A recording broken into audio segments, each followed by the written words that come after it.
Monday morning. After breakfast at the LNS house, Leo and Claire set off for campus. The day was already packed. They each had their first class, and then they had to catch the campus shuttle to the new campus for the University magazine feature photo shoot. They could have shot it at the old campus, saving time and effort, but the new campus was more picturesque. Cheryl Chun, the head of the arts department, had made the executive decision to haul the entire team out there for the best possible shots. Leo was fine with it. He had a major specific class on a new campus that afternoon anyway. Claire readily agreed to. If they were going to do a photo shoot, they might as well do it right. The only thing that displeased Ms. Bertha Sue was that after 2 days of carefully planning the perfect outfit for the shoot, a directive had come down from the department heads, passed along by Cheryl. All models were to wear the official Berkeley tracksuits. All her hard work had been for nothing. So, as they waited for the city bus outside their neighborhood, Claire was still pouting. Leo tried to console her. It's okay. You'd look good in a potato sack. And the tracksuits aren't that bad. He was telling the truth. Although he'd been surprised to learn that a university even had a uniform of sorts, the Berkeley spring tracksuit was surprisingly stylish. The school had hired a designer to create it. Maroon polyester pants paired with a matching red and white jacket, the whole look radiating youthful campus energy. Especially on the undisputed queen of Berkeley. It softened her usual cool aura, replacing it with a pure, bright charm that was captivating. Paired with her hair pulled back in a clean, crisp ponytail, she was the absolute embodiment of every guy's perfect high school crush. But even her boyfriend's comfort couldn't lift her spirits. She wrinkled her nose, a rare girlish gesture she only ever showed him. I'm still not happy, she said. I picked out so many better outfits. If it were just a normal day or a solo photo shoot, Claire wouldn't have cared about such a small detail. But this was different. This was a couple shoot with her boyfriend. At least, that's what she had decided it was, and she had wanted to look her absolute best. Leo kept trying. I know, but what can you do? If you have to blame someone, blame the department heads. Claire nodded in agreement, a spark of solidarity in her eyes. The sterling heiress was already holding a grudge. She was just one step away from asking Mr. Zhou to handle the leadership of the humanities department. But then a thought struck her. She turned to her boyfriend. When did you find out about this? Leo thought for a moment. Yesterday morning, I think. Claire froze. And you didn't say anything? You just let me keep trying on all those outfits. Leo's expression didn't flicker. Oh, that was when you were trying on the stockings. I got a little distracted. Then, he righteously shifted the blame. It's the stockings' fault. The stockings are evil. I suggest they be dealt with. Before he could finish, an indignant Claire, teeth gritted, had already lunged forward, sinking her teeth into his earlobe. Deal with your head. I'll deal with you first. Later that morning, during his first class, Marco, Dylan, and Leon, sitting in the back row with him, couldn't help but notice Leo's mood. What's wrong with you now, Leo? Leon asked. Why are you sighing through the entire lecture? Leo snapped out of it, waving a dismissive hand. It's nothing. He said it was nothing, but he couldn't stop another long, mournful sigh from escaping. He'd been careless. He never should have told the truth. Now he had angered comrade Bertha Sue and was facing a cruel punishment. For the next week, he wasn't allowed to play warden. She'd issued what amounted to a personal restraining order on his favorite game. For a seasoned correctional officer, it was a cataclysmic blow.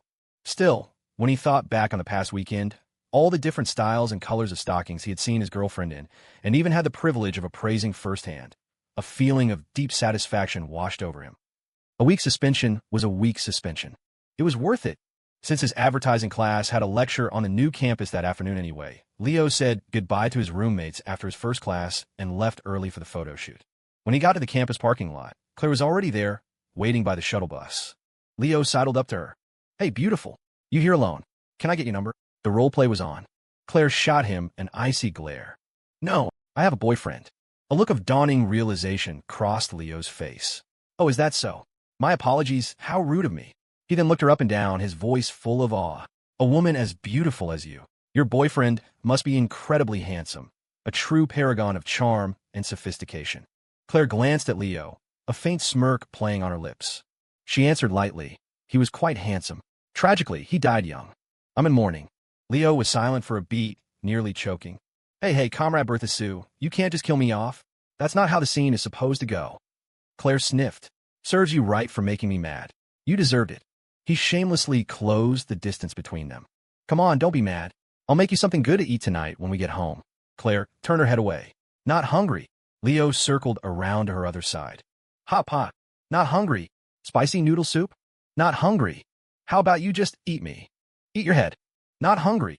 He kept shamelessly trying to sweet-talk her, and she kept turning away with a huff. The little lover's spat continued until Lily Lou walked up, looking thoroughly amused. Are you two children? She asked. This is so immature. Leo threw his hands up. I'm the victim here. Claire shot him a sidelong glance. Oh, he quickly corrected himself. Okay, maybe not a total victim.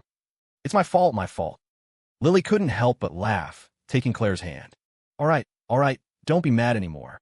Hey, where did you get this necklace? It looks amazing on you. There was a reason Lily was the it girl. The maid of honor had skills. With just one sentence, Miss. Bertha Sue's face lit up, and she eagerly began telling her friend all about it.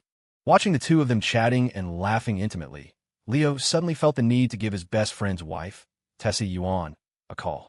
You should probably get back from Portland. Your maid of honor spot is in serious jeopardy.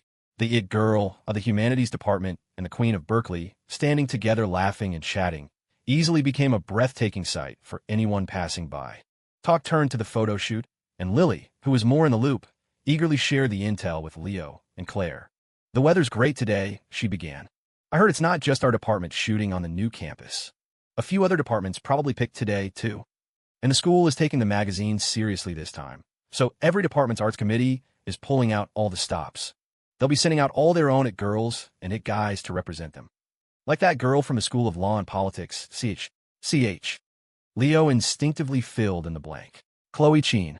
Lily nodded. Right, Chloe Cheen. And from the School of Culture and Tourism. Tanya something. Leo supplied Tanya Tang. Claire remembered something, too. And I think there's a really pretty girl in the athletics department. Leo added for a third time. Her name is Hannah Chu. In the next second, both Lily and Claire went silent.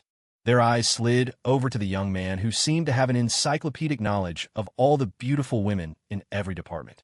Well, Lily said, her voice dripping with amusement. Quite the memory you have there.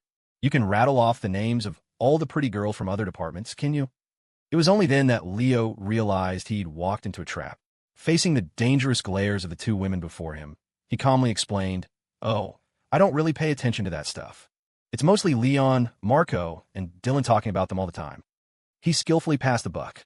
Then he added righteously, and no matter how pretty the girls from other departments are, they're not as pretty as my girlfriend. They can't even compare to our humanities girl. That seemed to satisfy them. Lily's lips curved into a smile as she looked at Claire. Not bad. Your boyfriend has strong survival instincts. Claire nodded, glancing at her boyfriend with a gentle smile. If he didn't have survival instincts, he could always try survival's alternative. After a bit more joking around, the conversation returned to the humanities department's photo shoot requirements. Lily also had some complaints. I don't know what the department heads are thinking, she sighed. They want to crush the other departments, but they put so many restrictions on us. We're the only ones stuck in Berkeley tracksuits. The other departments at least have their own departmental apparel, which looks way better. It's like going into battle. They have planes and cannons, and we're stuck with rifles. We're at a disadvantage from the start. Lily had also arrived wearing the Berkeley tracksuit.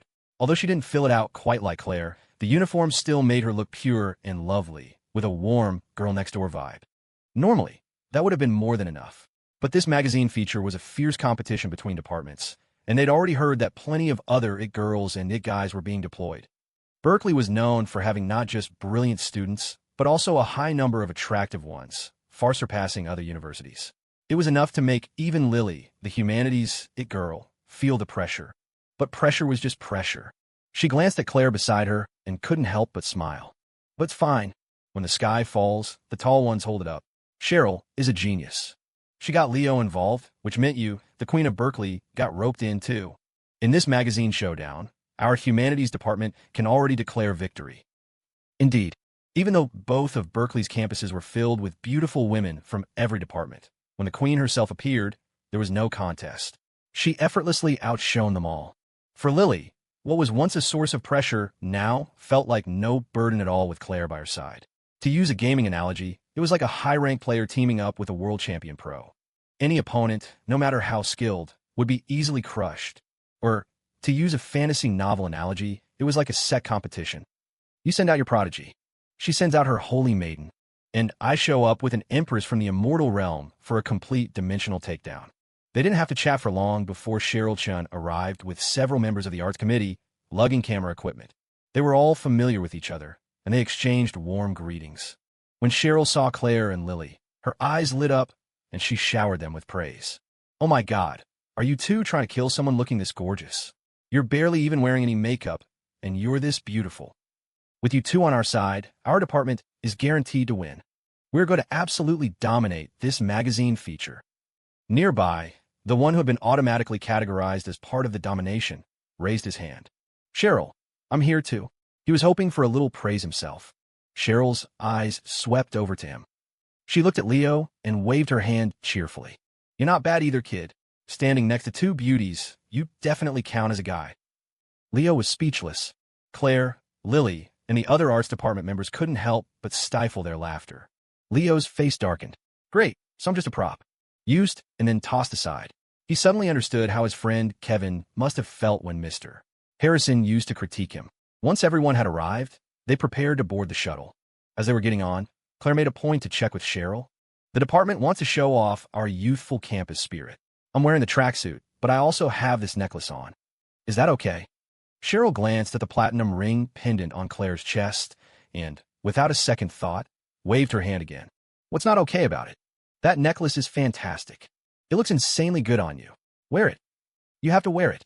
The sheer force of will from the head of the Humanities Arts Department was undeniable. Her tone was firm, leaving no room for argument.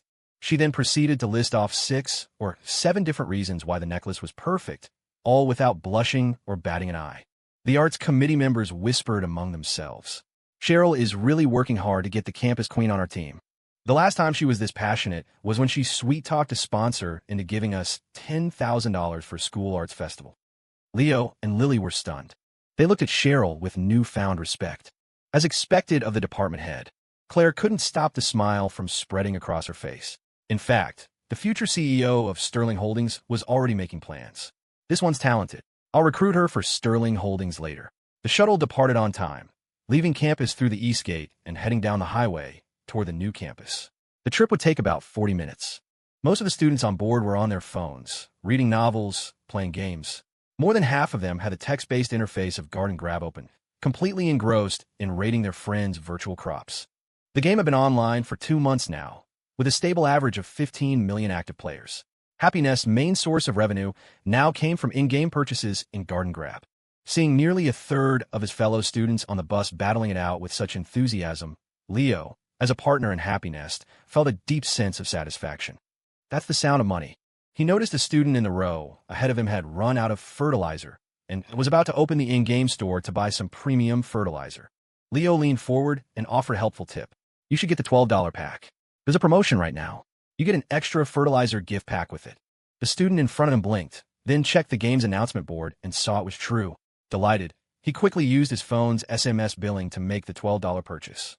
After claiming his gift pack, he didn't forget to thank the kind stranger behind him. "Thanks, man." Leo patted his shoulder, his expression sincere. "Don't mention it. I should be thanking you." The chief strategy officer of Happy Nest, personally generating a whopping $12 in revenue for his company. Every little bit counts.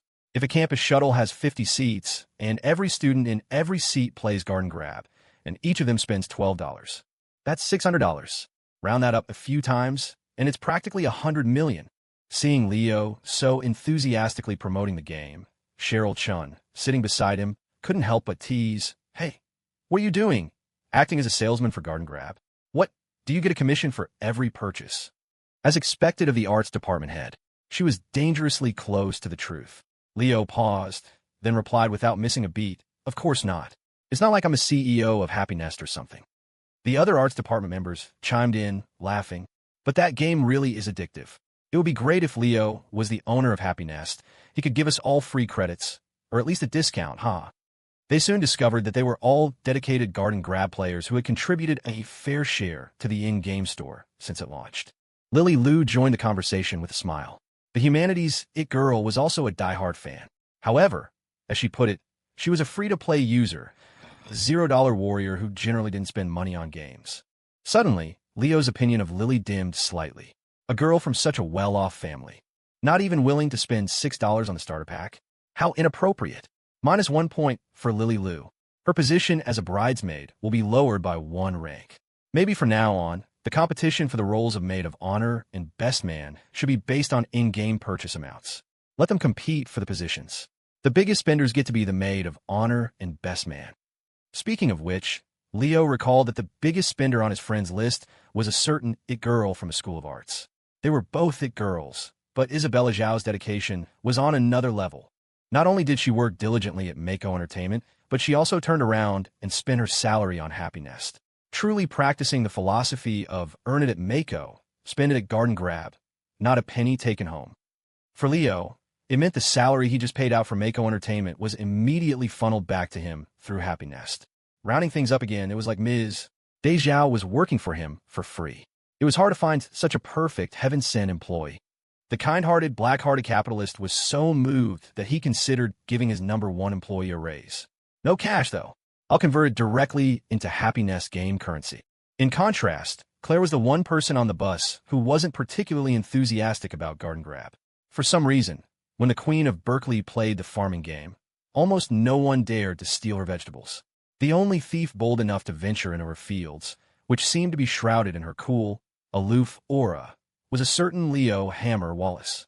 Without the thrill of stealing and being stolen from, the game's appeal diminished significantly for her. She was, however, more interested in another Happy Nest product, the recently launched quiz game, Brainiac Blitz. Right now, sitting by the window in the back, she was on her phone in WAP mode, battling a randomly matched opponent. Her opponent seemed to be a first grader, with the username First Grade Brainiac King. The Queen of Berkeley, thoroughly enjoying herself, crushed him in 30 seconds by correctly answering 6 questions in a row. The first grader was beaten so badly he was on the verge of tears, typing out an accusation in the chat window. "You're a bully. I'm in first grade. How did I get matched with a pro like you?" A faint smile touched Claire's lips as she typed back with an air of nonchalance. "I'm a freshman. A freshman is also a first year." Seeing Claire playing Brainiac Blitz, the others steered the conversation in that direction, marveling at the series of mini-games Happy Nest had released over the past 2 months. First Garden Grab, then the name Compatibility Test, and now Brainiac Blitz, Lily exclaimed in admiration. They've released 3 games, and every single one has gone viral. Happy Nest is on fire right now. Claire, feeling refreshed after trouncing the first grader, put her phone away and nodded in agreement. The person who planned these projects is a true master. Leo, listening nearby, grinned and waved his hand. It's nothing special. Maybe they just got lucky. But this earned him a lecture from Claire. You can't have this much success with 3 consecutive projects just on luck. They have an incredible grasp of user psychology, and their understanding of the internet market is absolutely top tier. Now that you're starting your own business, you need to learn from people like that. The others all nodded in agreement, urging him to study his contemporaries' methods, ostensibly being lectured, in reality being showered with praise. While a miniature version of himself was laughing hysterically on the inside, Leo nodded humbly on the outside. You're right. I'll learn from them." Seeing her boyfriend so receptive to her advice, Claire nodded, satisfied. At the same time, she began to thoughtfully consider the matter. Such talent was indeed rare. If she were to take over Sterling Holdings later and wanted to expand into the internet sector, recruiting this person would be a massive asset. But if she couldn't recruit them, they would be the most formidable opponent for any competitor, the kind you'd want to eliminate as quickly as possible. That's fine. Mr. Zhou is a professional at that sort of thing. As the thoughts circled in her mind, Claire had already formulated a satisfactory plan. Meanwhile, Leo, sitting beside her, suddenly shivered. He looked around, puzzled and wary. Why do I feel a sudden killing intent? The shuttle arrived at the new campus. As they got out in the parking lot, Cheryl Chun was already directing her team to grab the camera equipment and get set up. They had already scouted the locations in advance. The first spot was near the stone fountain, flanked by lush flower beds and green trees. The fountain sparkled in the sunlight, with the elegant, European-style academic buildings in the distance. You could take a masterpiece here with your eyes closed, Cheryl declared, waving her arm with a flourish. The scenery is beautiful, but the people are even more beautiful. Ladies first. The 3 models, 2 women, 1 man, would each have their solo shots taken first. The arts committee members efficiently set up the equipment, even holding up a reflector screen. Once everything was ready, Lily and Claire took turns stepping in front of the camera, striking a few simple poses under Cheryl's direction. One was gentle and warm, her smile as friendly as a girl next door's. The other was cool and radiant, her light smile for the camera seemingly melting ice and outshining the sun. Their beauty and charisma were undeniable. Any shot would be a good shot. The photographer barely needed to adjust the angle, just firing off a rapid burst of clicks. He checked the results. Wow, incredible. Every single photo could go straight into the magazine without any editing. The arts committee members couldn't stop praising the photos. Only one certain individual stood on the sidelines, loudly offering his high-level guidance. Hey, that expression is a little off. Comrade Bertha, you need to smile more. And you, girl, your pose is too stiff.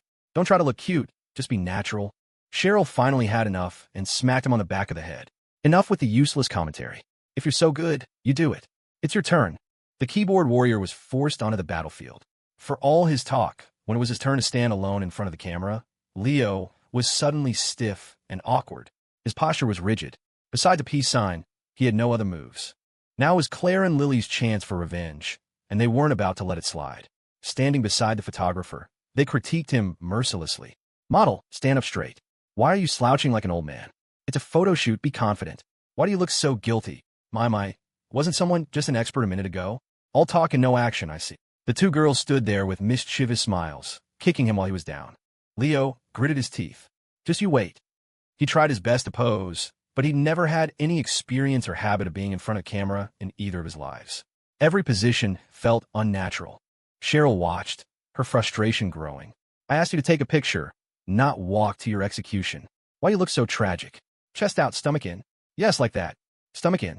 Why are your limbs all mixed up now? Cheryl was about to have an aneurysm. Claire and Lily were nearly doubled over with laughter. Finally, after much effort, they managed to get a few decent angles and usable expressions out of him. The last shot needed to be a head-on portrait that captured the vibrant spirit of a Berkeley student. Another problem arose. It was slightly better when Leo wasn't looking at the camera, but now he had to look directly into the lens, and it felt awkward all over again. He'd glance at it and instinctively look away. Cheryl, standing to the side, was on the verge of yelling, "Look at me, you little brat." The photographer sighed. Leo, just look at the camera with some energy. It's simple. Don't treat the lens like it's a monster. Leo was getting a headache, too. I understand what you're saying, but I really can't do it. The great reborn protagonist couldn't overcome a simple case of camera shyness. Just as everyone was about to give up and scrap the last solo shot, and Leo was breathing a sigh of relief, ready to escape, a clear female voice came from beside the photographer. Black stockings. In an instant, Leo's head snapped around, his eyes shining as he looked toward the source of the voice. Where? His head turned right into the direct line of sight of the camera. Cheryl was overjoyed. Quick, that's it. Take the shot. The photographer, with the fastest reflexes of his life, slammed the shutter button. Click. A handsome, energetic portrait with sparkling eyes was successfully captured. Mission accomplished. The arts committee members cheered, almost crying with relief. My God, that was so difficult, but we finally got it. Cheryl bounced over and grabbed Claire's hands, shaking them vigorously. You're a hero. I'm treating you to dinner later. A real, nice dinner at a restaurant. Lily looked at Claire as if she were a goddess. Camera shyness. You cured it with just one sentence. Claire looked completely unfazed. It was nothing. You just have to treat the specific ailment. The calm confidence of someone who owned the user manual for Leo Hammer Wallace. Leo, meanwhile, was shamelessly sidling up to his girlfriend. You know, I wasn't actually looking for stockings just now. I just suddenly stopped being afraid of the camera. Claire shot him a look and smirked. I know, you stocking freak. His face flushed. Don't call me that. It makes me sound like a pervert. Claire nodded nonchalantly. Okay, stocking freak. With the solo shots done, the plan was to move on to pairs and group photos. Cheryl waved her arm, and her team, along with the three models, hurried to the next location, a classical Western-style sculpture near the School of Law and Politics. First up were Claire and Lily. The two stunning beauties stood together in front of the lens, creating a breathtaking scene. The photographer was in his element, snapping away without pause, muttering to himself. Perfect. Now these are models. I don't know what that thing I was shooting before was. Oh, Leo, I wasn't talking about you. You were great, too. Everything was going smoothly. Cheryl couldn't stop grinning. This is great. Get more shots of them. Beautiful women are so easy on the eyes. But then she sighed with a hint of regret. It's a shame they have to wear the tracksuits. If they were in other beautiful outfits, Wouldn't it be an even bigger slaughter? Just then, a committee member ran up, looking indignant. Cheryl, I just saw the School of Art students. They're doing their shoot too, and they're not following the rules. They're all wearing their own clothes. The news sent a ripple of anger through the rest of the arts committee members. How could the School of Arts do that? The rule was no personal outfits. We in humanities are stuck in tracksuits, and they at least have their own, better-looking department apparel.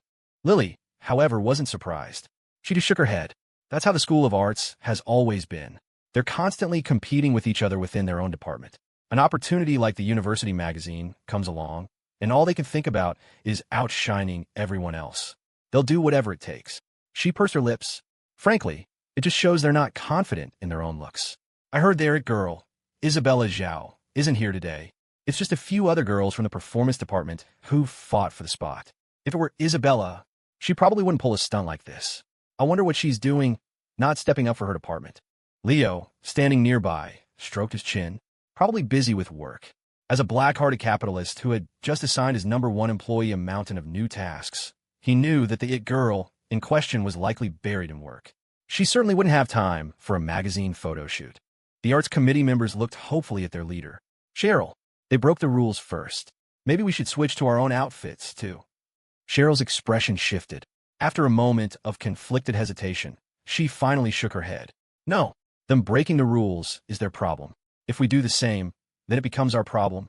The school and the department gave us clear instructions, and we're going to follow them. Her tone became firm again. With another wave of her hand, she declared, as long as we have the talent, we don't need to worry about their cheap tricks. Let them wear whatever they want. Our models have the looks and the charisma. So what if we're in tracksuits? We'll still crush them. Her words were filled with a confidence that was contagious, reigniting the spirits of her team. Cheryl's right. Let them cheat. They'll still lose. Let's crush them.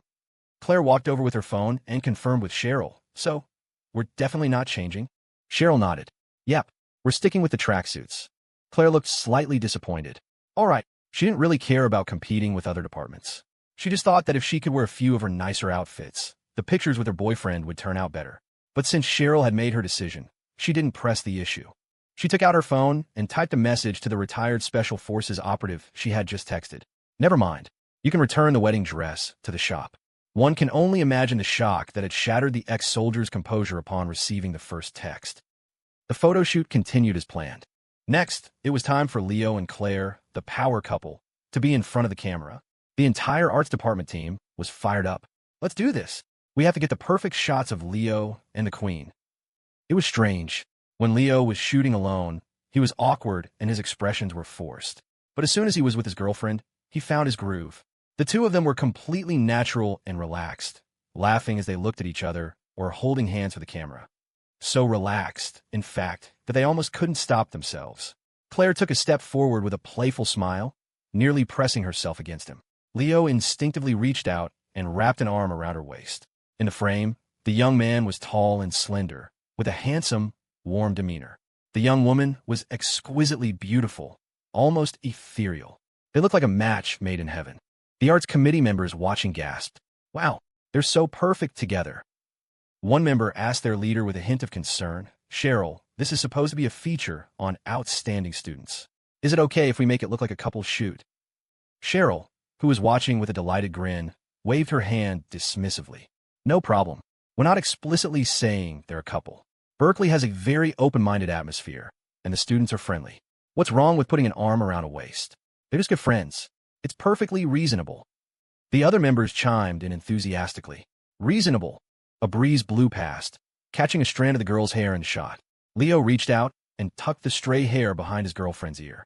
The photographer seized the moment and snapped another picture. Another member worried. Is tucking hair behind an ear okay? Cheryl didn't hesitate. No problem. Berkeley students help each other out. The team echoed her again. Reasonable. In the shot, Claire put her hands behind her back, closed her eyes, and rose onto her tiptoes, leaning toward Leo.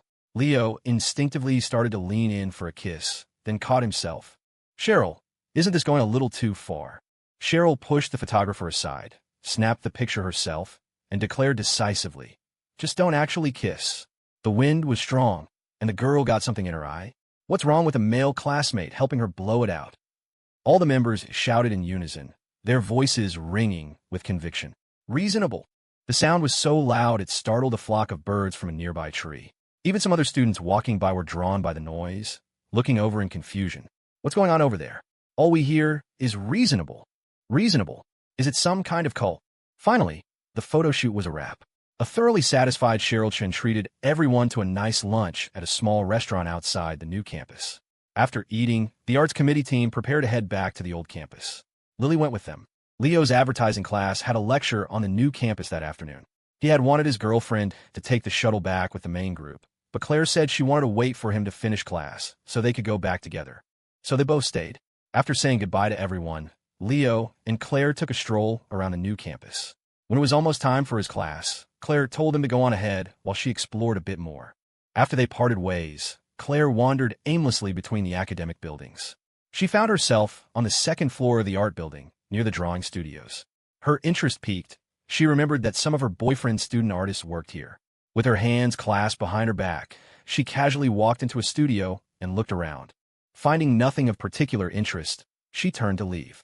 At that exact moment, Isabella Zhao was walking toward the studio, art board slung over her back, practicing an over-the-shoulder throw and muttering to herself. Just you wait, Zhao. Once I master this, I'll get my revenge. The girl was so engrossed in her practice that she wasn't watching where she was going. Just as she rounded the corner to enter the studio, Claire was walking out the back door. The two girls collided without warning. Because Isabella was so focused on her throwing motion, when a figure suddenly appeared in front of her, her instincts took over. She grabbed the person's arm, her body already moving into the first half of the throw. Halfway through the move, she snapped back to reality and realized it was a girl. Isabella panicked. Oh my God, I'm so sore. She didn't get to finish her apology. In the next second, she wouldn't have needed to anyway. Claire's own combat instincts had been triggered. She countered the move in an instant, twisting her wrist to break the hold, and smoothly stepped forward into Isabella's space. She grabbed Isabella's arm, dropped her shoulder, and twisted her hips. It was a flawless, textbook over-the-shoulder throw. Before a certain daze, Zhao could even process what was happening. Her entire body was airborne. Fortunately, Claire also came to her senses quickly and pulled back her strength at the last moment. She caught Isabella slightly before she hit the ground, softening the impact and absorbing most of the force. But it was unavoidable. The arts department girl still landed with a solid thud on her backside. Claire rushed forward. Are you okay? Sitting on the floor, Isabella was completely disoriented. Her head was still spinning. When she heard the question, a wave of confusion washed over her. This scene, why does it feel so familiar? Just like Leo's first encounter with the arts department's girl, this was a clear case of self-defense. Someone appears out of nowhere around a corner and immediately gets physical. You can't blame a girl for reacting instinctively. But Claire quickly realized what had happened. By pulling her strength at the last second, she'd at least prevented a serious injury. Rushing forward to check on the girl, she got a good look at her face. The pretty, delicate features made even Claire pause for a moment. Then she noticed the artboard slung over the girl's back and the dazed, confused look on her face. It all clicked. She knew who this was. You're Isabella Zhao. As the realization dawned, Claire couldn't help but find the situation hilarious. The coincidence was just too perfect. She had laughed at her boyfriend for giving the arts department's girl an over-the-shoulder throw during their first meeting. And now this. The couple was taking turns throwing her. It was true what they say. Birds of a feather flock together. How could they be so in sync, even with something like this? Isabella was still dizzy as she was helped to her feet. Hearing the question, she nodded instinctively. Yeah, that's me. And you are. Before she could finish, her eyes landed on Claire's face. The moment she saw her, Isabella's jaw dropped. Her beautiful eyes widened in shock, her mouth forming a perfect O. In that instant, only one thought filled her mind. WHOA? A goddess. The renowned girl of the arts department. A certified 9 or even 9. 5 out of 10 on the Berkeley student forums, was completely stunned. The girl standing before her was so breathtakingly beautiful that Isabella felt a pang of inadequacy. As an artist with a more critical eye for aesthetics, she saw perfection. The girl's cool, radiant aura, her exquisitely delicate features. She was the ideal model Isabella had only ever dreamed of. For a moment, Isabella completely forgot about the pain in her rear end.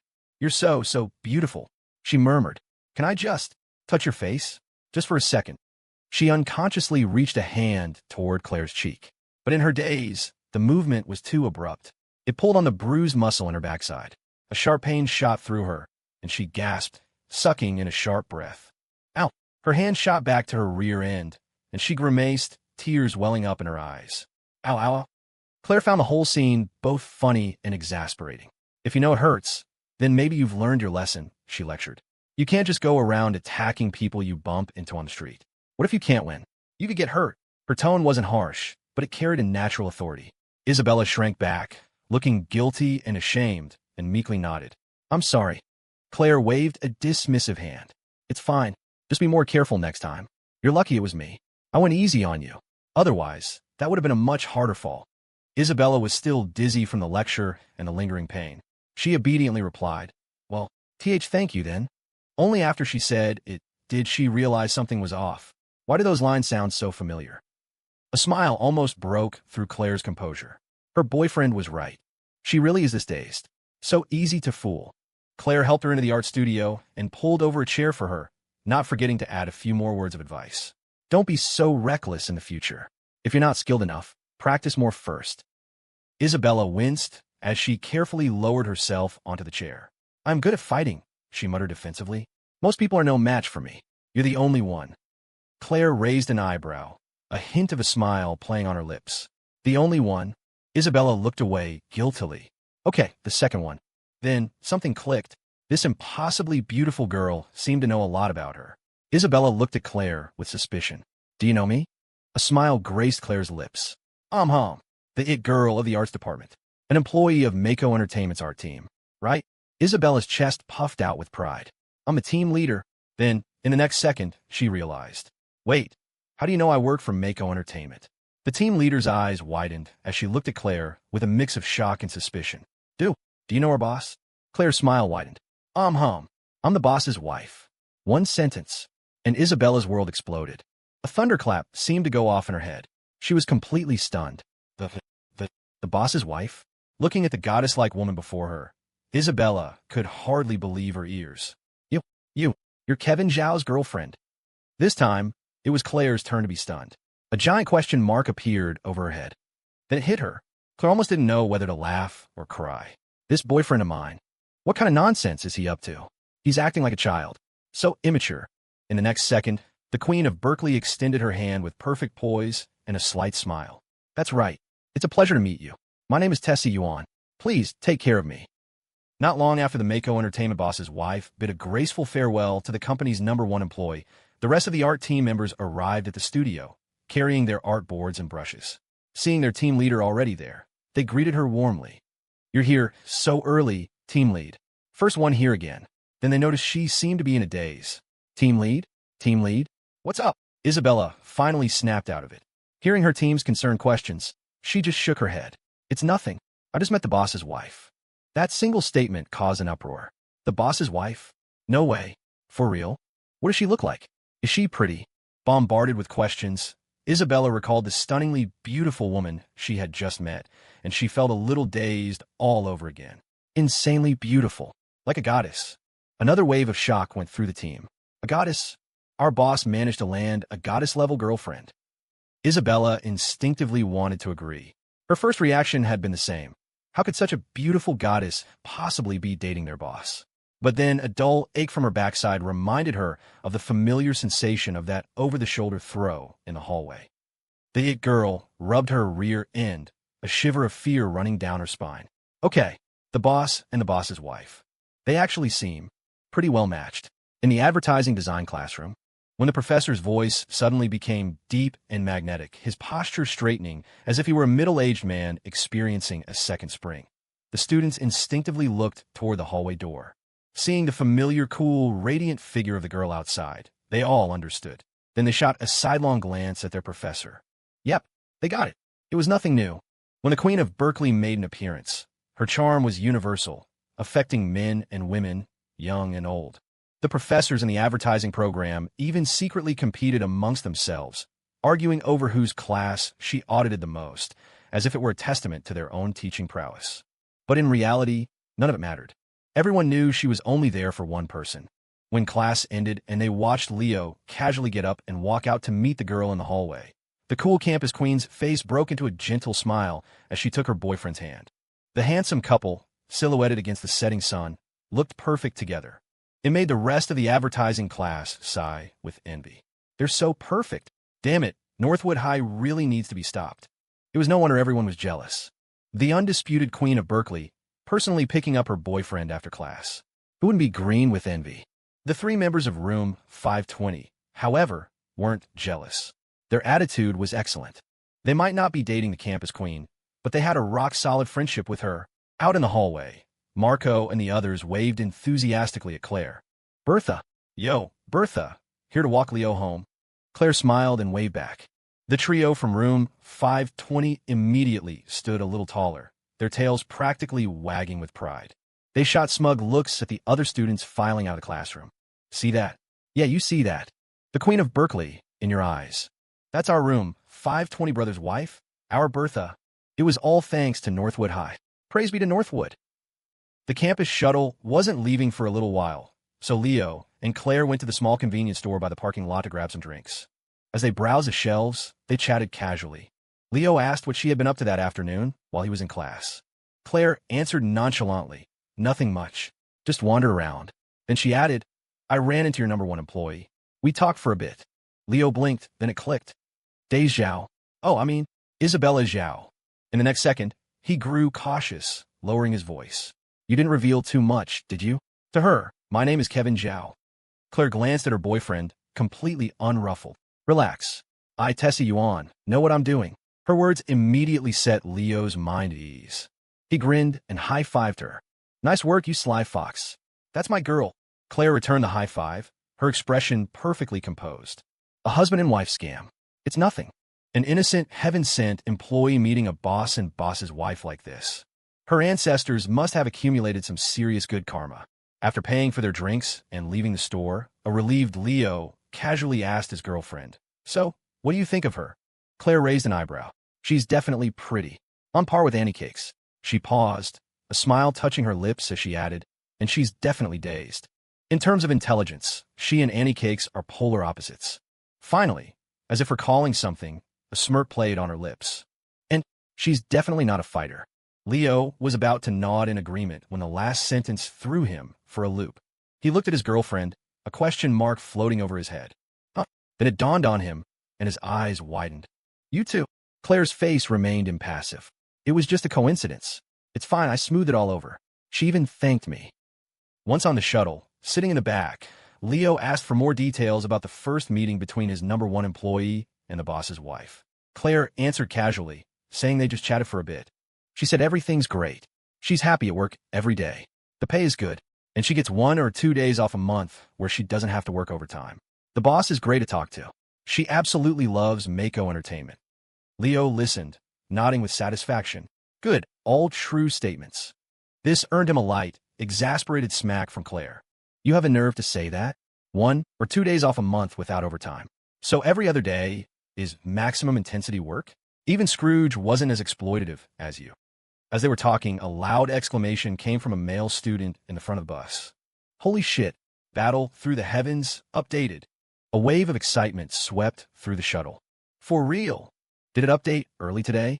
Let me check. Holy crap, it did. But why only 2 chapters? Why is the author so lazy? He used to do 3 a day. Screw you, potato. The bus was filled with a chaotic buzz. Watching the commotion, Claire raised an eyebrow. This novel is getting more and more popular. It wasn't just the advertising students on this bus. In her own finance major, many of the male students were also die-hard fans of the book. Remembering what Isabella had enthusiastically told her about the art progress for the Battle Through the Heavens browser game, Claire turned to her boyfriend. You really have a good eye. Leo smiled. Of course. The company has nearly 10 artists working on it now, pushing hard every day to maintain quality and quantity. When the game is ready to launch, combined with the popularity of the original novel, it should be a huge hit. Thinking about the future, when the game would launch and become a massive success, Leo's mood soared. He even reached out, playfully tilting his girlfriend's chin up. So, your boyfriend's pretty capable, huh? Claire didn't mind. She looked at him with a grin. Indeed, you are. But I saw some of the concept art. The female characters are all very well endowed, with a wide variety of clothing and stockings. Team leader Zhao mentioned that those changes were strongly requested by the boss. His hand froze. Then, with a trembling hand and a perfectly calm expression, he drew it back. Rumors. All rumors. You shouldn't believe such things. How could your boyfriend possibly be that kind of person? That day's Zhao, tattling on me behind my back, is she? Her pay is getting docked. On the surface, he vehemently denied any responsibility to his girlfriend. Even as Claire stared at him with a "do you think I'm an idiot?" expression, he pressed on. So what you're saying is, she clarified, all those character designs with long legs, big chests, and various stockings were all the art team leader's decision. And as the boss, you strongly protested, but ultimately had to respect the opinion of a professional. Leo puffed out his chest and nodded righteously. Correct. That's exactly how it happened. Though I have no idea what she was thinking, but maybe professional artists just have special aesthetic preferences. He told the lie so smoothly, he almost believed it himself. At first, Claire didn't believe a word of it. But then she recalled her encounter with a certain it girl in the art building hallway that afternoon. The way the girl had stared at her, dazed, and even reached out to touch her face like a complete fool. Thinking about it, Claire's resolve wavered slightly. That Miss Zhao, she just seemed to have a strange, lecherous streak. Sensing his girlfriend's hesitation, Leo pressed his advantage. If you want to save money, just say so. Don't try to pin the blame on me, all right? He put on a show of being completely loyal to his girlfriend. But the future CEO of Sterling Holdings saw right through him in a second. Understanding her boyfriend's little scheme, her slender fingers closed around his ear. If you want to save money, just say so. Don't try to pin the blame on me, all right? With his weak spot in her grasp, he quickly surrendered. Of course not. We're honest people. What's this about blame? Besides, all the business decisions were made by Kevin Zhao and Tessa Yuan. What does that have to do with Leo Wallace and Claire Sterling? Right? The girl looked at him, her brow furrowed. What? You have no problem throwing your best friend and my best friend under the bus? Leo nodded with an honest expression. Nope, no problem at all. Claire paused, thought for a moment, and then nodded frankly. You're right. I don't really have a problem with it either. The couple exchanged a look, a tacit understanding passing between them. Best friends. Aren't they meant to be used? Reasonable. Back at the old campus that evening, Leo and Claire had dinner with their respective roommates at the dining hall. Afterward, the group went for a walk around campus. After dropping the girls off at their dorm, the guys prepared to leave. Of course, the two couples had to have a little moment of affection before parting ways. The goodnight kiss was non-negotiable. Their styles, however, were quite different. Molly took a running leap, and Leon caught her effortlessly. The cheerful, romance novel-loving girl wrapped her arms around her boyfriend's neck and planted a loud, solid smack on his lips. Good night. The power couple, on the other hand, was far more elegant. Claire stood on a slightly higher step, making her a few inches taller than Leo. She hooked a finger in his collar and gently pulled him closer. Then, with a grin, she leaned down and softly kissed his lips. The sheer alpha energy was off the charts. Marco, Dylan, and Quinn, watching from the side, were wide-eyed. Holy crap, Marco breathed. Are you two filming a rom-com over there? Why do you have to be so cool about it? Jade pushed her black-framed glasses up her nose and offered her critique of Leo and Claire. A Korean drama. Then she turned to look at Leon and Molly and added, a cartoon. On the way back to their dorm, Marco and Dylan were still sighing wistfully. Damn it, Marco lamented. Having a girlfriend to make out with is the best. When will it be our turn for a sweet romance? He slung an arm around Dylan's shoulders, his voice filled with righteous indignation. Dylan, you tell me, with our looks, charisma, and depth, why hasn't a single pretty girl fallen for us? It's an injustice against heaven itself.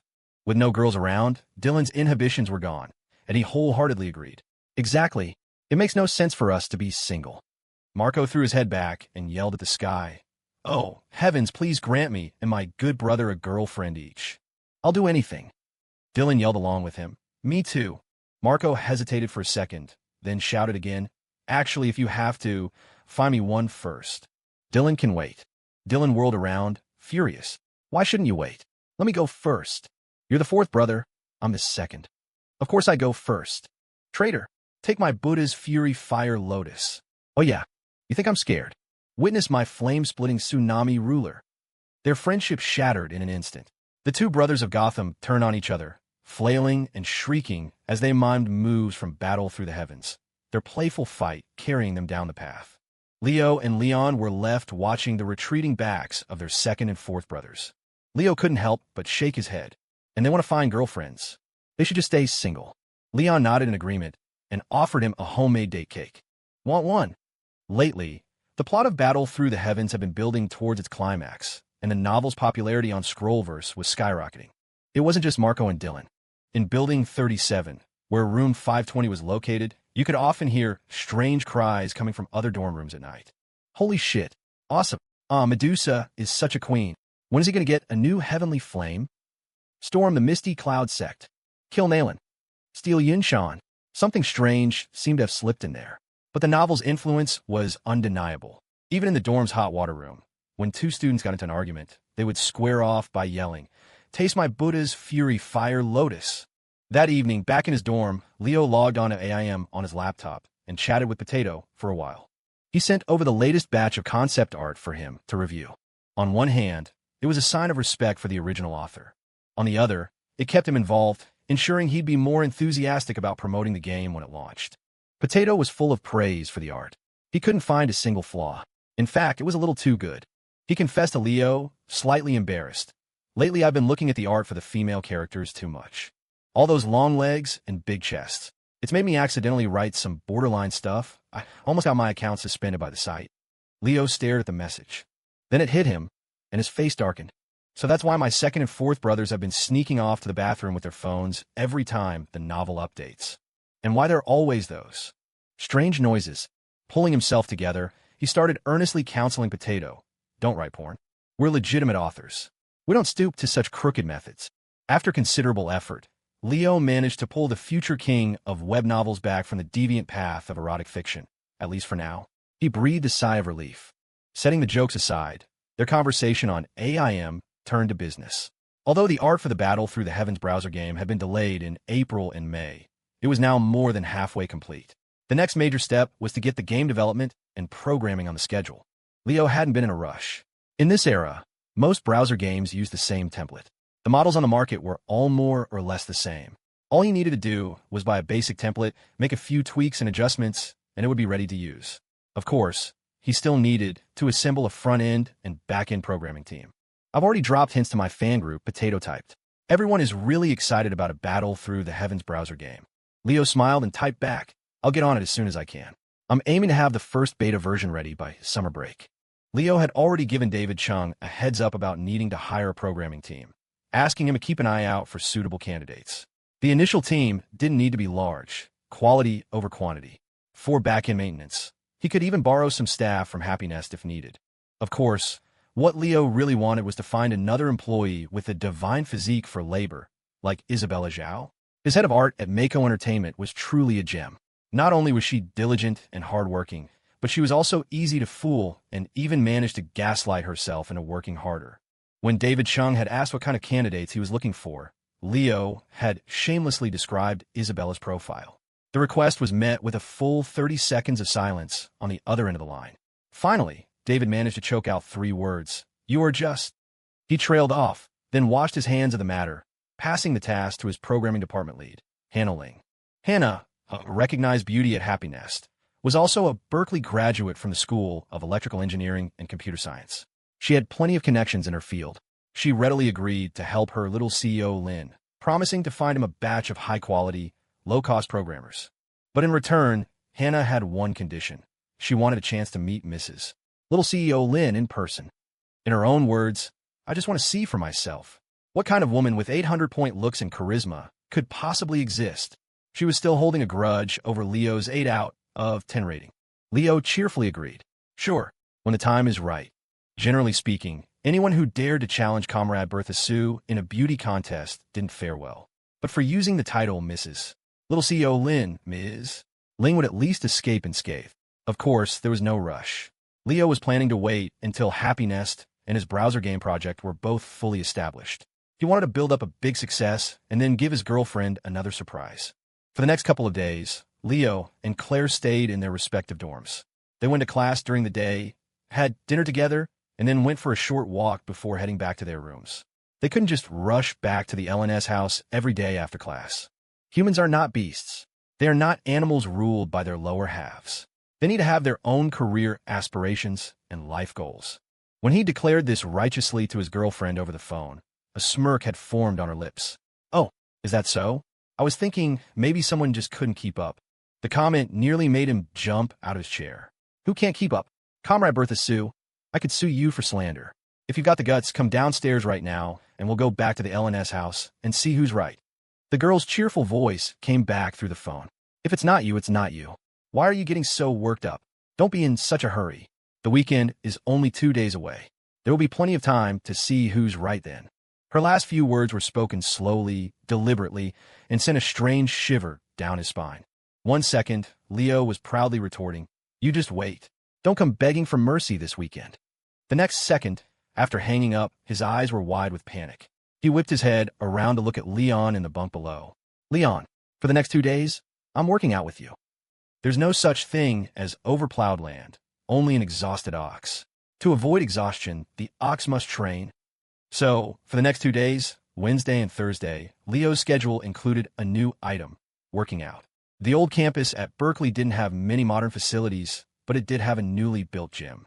Normally, Leon was the only regular from room 520. Now, he had Leo for company. The date cake I was pleasantly surprised. Marco and Dylan, however, were confused. What's gone into Leo? Is he suddenly a discipline guru? Dylan had a thought and snapped his fingers. The university track meet is in June. He must be training for it. Marco's eyes lit up. Oh, right. No wonder. He was suddenly energized. Nice. The track meet is a great place to show off. If you do well, you'll have girls flocking to you. He immediately decided that they couldn't let their first and third brothers have all the glory. The two brothers of Gotham quickly declared that they, too, would join the training regimen. Suddenly, the entire room 520 was filled with a passion for exercise. Not just the gym. Morning and evening runs were added to the schedule. This change did not go unnoticed by the girls of room 205. They were curious. That evening after dinner, they went to the track to see for themselves. Watching the 4 members of room 520 energetically running laps, Molly was amazed. Wow, they're really running? Are they trying this hard? Quinn was also surprised. Have these guys had a personality transplant? When the 4 boys finished their run, panting and covered in sweat, the girls handed them bottles of water. And they asked why. The 4 members of room 520 puffed out their chests and declared righteously, "No reason. The track meet is coming up. We want to bring glory to our class." Molly and Quinn looked at them skeptically. Jade offered a concise evaluation. "It's a trap." Claire, however, had already guessed the truth. She shot Leo a look that was both exasperated and amused. This guy, he really can't stand to lose, can he? The track meet was still a ways off in June. But another matter was fast approaching for the power couple. The weekend was almost here, and so was the tour group from Northwood High. The tour group was scheduled to arrive in Berkeley on Saturday morning. On Thursday evening, Leo and Claire each receive a call from their high school's dean of students, Dean Evans, and their homeroom teacher, Mr. Harrison. They were giving them a heads up. Both men sounded incredibly cheerful over the phone. "We tried to contact some of the other alumni at Berkeley, some of your upperclassmen," Dean Evans said. "We were hoping they could help with the reception. But what a coincidence. It just so happens they're all busy this weekend. Some have internships, some are sick in the hospital. I think one of them even has a family member having a 3rd child." At this point, both Dean Evans and Mr. Harrison sounded a little confused themselves. "We're not sure how it happened, but it seems like everyone's plans just happened to clash this week." Then they laughed it off. "But that's not important. As long as we have you two, we'll be fine." Leo was silent. Claire was silent. After hanging up, the couple sat across from each other at a table in the dining hall, staring at one another. The headache was already starting. All the other Northwood High alumni at Berkeley were coincidentally unavailable? What a coincidence indeed. You didn't need a PhD to figure out what was really going on. Internships, sickness, a 3rd child, it was all nonsense. They were all deliberately fleeing to avoid disaster. After all, the reputation of Northwood High on the Berkeley campus was well established. Claire kicked Leo's leg under the table. "What do we do?" Leo thought for a moment. "How about we go into hiding, too?" Claire was tempted. "What's our excuse?" Leo pondered this seriously. "We could say you're pregnant." The words were barely out of his mouth before her foot came down hard on his. Be serious. But being serious meant they were out of options. Anyone else could hide, but not them. They were the ones who had built Northwood High's legendary reputation at Berkeley in the first place. They were the main culprits. The two of them brainstormed at the table for a while longer, but couldn't come up with a viable plan. Finally, they just looked at each other, and Leo sighed. "There's no other way. We'll just have to welcome them. We'll cross that bridge when we come to it, and hope it doesn't collapse." Claire, for once, looked stressed, rubbing her temples. "Right. They're just high school kids. We'll save who we can." The next day, Friday, on the shuttle to the new campus, Leo was still trying to figure out a plan for the Northwood tour group. He even borrowed Dylan's whiteboard and was scribbling and diagramming, working through different scenarios. The other 3 members of room 520 crowded around him curiously. "What are you doing, Leo?" Marco asked. "It looks like you're planning a military campaign." "Whoa, you've even got casualty rates and attrition percentages," Leon noted. "So professional. But why are the enemy numbers so high?" Leo sighed. "What can I do? There are just that many people at Berkeley." His 3 roommates looked at him, completely lost. Leo sighed again and gave them the short version. "Tomorrow, a tour group of underclassmen from my high school is coming. They're visiting Berkeley." Marco's eyes widened in realization. "Oh, I see. A visit is a good thing. Why do you look so stressed?" "Wait, what? Northwood High is coming to Berkeley?" His voice suddenly shot up. Throughout the front of the bus, students who had overheard the keyword suddenly sat bolt upright, their heads swiveling around with murderous intent. "What about Northwood High? Who just mentioned Northwood High?" In the back, Marco cautiously removed the hand he had clamped over his own mouth. Now, he fully understood. He looked at Leo and sucked in a sharp breath. "Holy crap, this is going to be a disaster, isn't it?" Dylan also gasped, then delivered his verdict. "You're dead." He then took a pen and drew several detailed skulls on Leo's whiteboard. Leon just looked at him with sympathy and offered him a date cake. At this point, "My condolences. What was coming. But at least they had one more day. Before they had to welcome their high school alma mater's tour group, life had to go on, and business had to be taken care of." The shuttle arrived at the new campus a little earlier than usual. Perfect timing. Leo had just received a call from Hannah Ling at Happy Nest. She had some rare good news for her little CEO, Lynn. "There's a game development club here at Berkeley School of Electrical Engineering and Computer Science," she said. "I was the president for 2 years before I graduated. It's full of talented game developers. The current president was my underclassman. I didn't tell him who you are, just that you were looking to hire, and he said no problem, he can help with recommendations. You should meet him in a bit. You can take your pick of the talent." Hannah sounded confident on the phone, even adding with a flourish, "If you think the president is a good fit, you can have him work for you too. No salary needed. Just feed him." Her tone and swagger were definitely that of a formidable older sister figure. Leo was a bit surprised, wondering if she was overselling it. Then Hannah explained, "It's nothing. Back in the day, I personally recruited all those kids in the game club.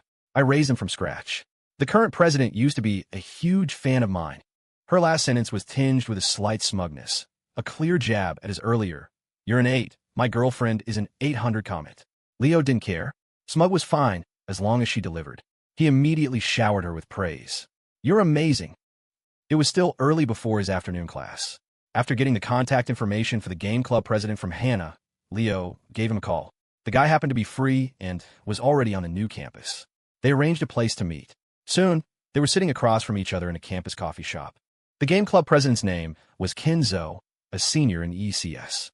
He wore a plaid shirt and black frame glasses, the stereotypical look of tech guy. He was very friendly, shaking Leo's hand enthusiastically. "Hey, nice to meet you. Hannah Sr. sent you, so no need for formalities. We're all family. Just let me know what you need." Despite his warm welcome, Leo knew to be professional. He explained his purpose. He wanted to hire some skilled programmers from the game club to help develop a browser game. As long as they had the skills, compensation was negotiable. Ken was very direct. He said it was no problem and that he could recommend a batch of people for Leo to try out. Their fees would be at an 80% discount from the current market rate. If Leo wanted to hire them full-time later, they could discuss salaries then. Ken even thumped his chest and guaranteed, "Don't worry. The price might be discounted, but their skills won't be. Anyone who comes out of our game club is a top-tier programmer. We might not be able to compete with the best in the industry, but for a browser game, we're more than enough." Then he added, "Plus, we just got a guy who came back from studying abroad. His skills are on another level. I asked him to come, too. You can meet him yourself. He's a little arrogant, but if you can convince him to join, he'll be a huge asset." Just as he finished speaking, footsteps approached the cafe door. Ken looked over, his eyes lighting up. "Speak of the devil. Here he is." Leo instinctively looked up. When he saw the person's face, he froze. A single thought flashed through his mind. This world, is it really this small? The newcomer saw Leo sitting there as well and also stopped short. Then, a look of surprised delight spread across his face. "Whoa, benefactor bro." Leo never would have guessed it would be this much of a coincidence. The programming prodigy who'd just returned from abroad, the one Ken Zhou from the Game Dev Club had been talking about, was actually an acquaintance. Half an acquaintance, anyway. He'd seen the guy twice. Once, he'd mooched a bowl of noodles off him. The other time, he'd eaten 2 of Claire's cookies. He was the mysterious, apparently wealthy kid with a supposed childhood engagement he was trying to escape, the one who seemed to have a screw loose. The benefactor bro from the train station. Wyatt Way hadn't expected it, either. He'd just enrolled in Berkeley's electrical engineering and computer science program, joined the game dev club on a whim, and was dragged over by the club president to meet someone since he was free for lunch. And here he was, face to face with his benefactor bro, a guy he'd only met twice but felt an instant connection with. Originally, he'd planned to just show up out of respect for the club president, sit for a minute, make some small talk, and then bolt. But now that he saw his benefactor bro, Wyatt's attitude did a complete 180. A huge, enthusiastic grin spread across his face as he plopped down in the chair across from Leo. Well, what do you know? Talk about a small world. Bro, this has got to be fate. Leo looked at Wyatt, shaking his head with an equally amazed expression. It really must be. Kenzo, sitting beside them, looked back and forth between the two in surprise. You guys know each other? Wyatt waved a dismissive hand, declaring grandly, Know each other? It's more than that. It was like we were long-lost brothers. Instant connection. It wasn't quite that dramatic, Leo thought, but he nodded in agreement anyway. That's right, like brothers. The main reason for his enthusiasm was that Ken had just introduced this kid as the club's top programmer. And if they were like brothers, then working for your brother shouldn't involve quibbling over petty things like salary. Ken was thrilled. Well, that's perfect. Wyatt, you've probably got the gist of it, right? Your brother here is making a browser game and needs to build a programming team. He's recruiting from our club.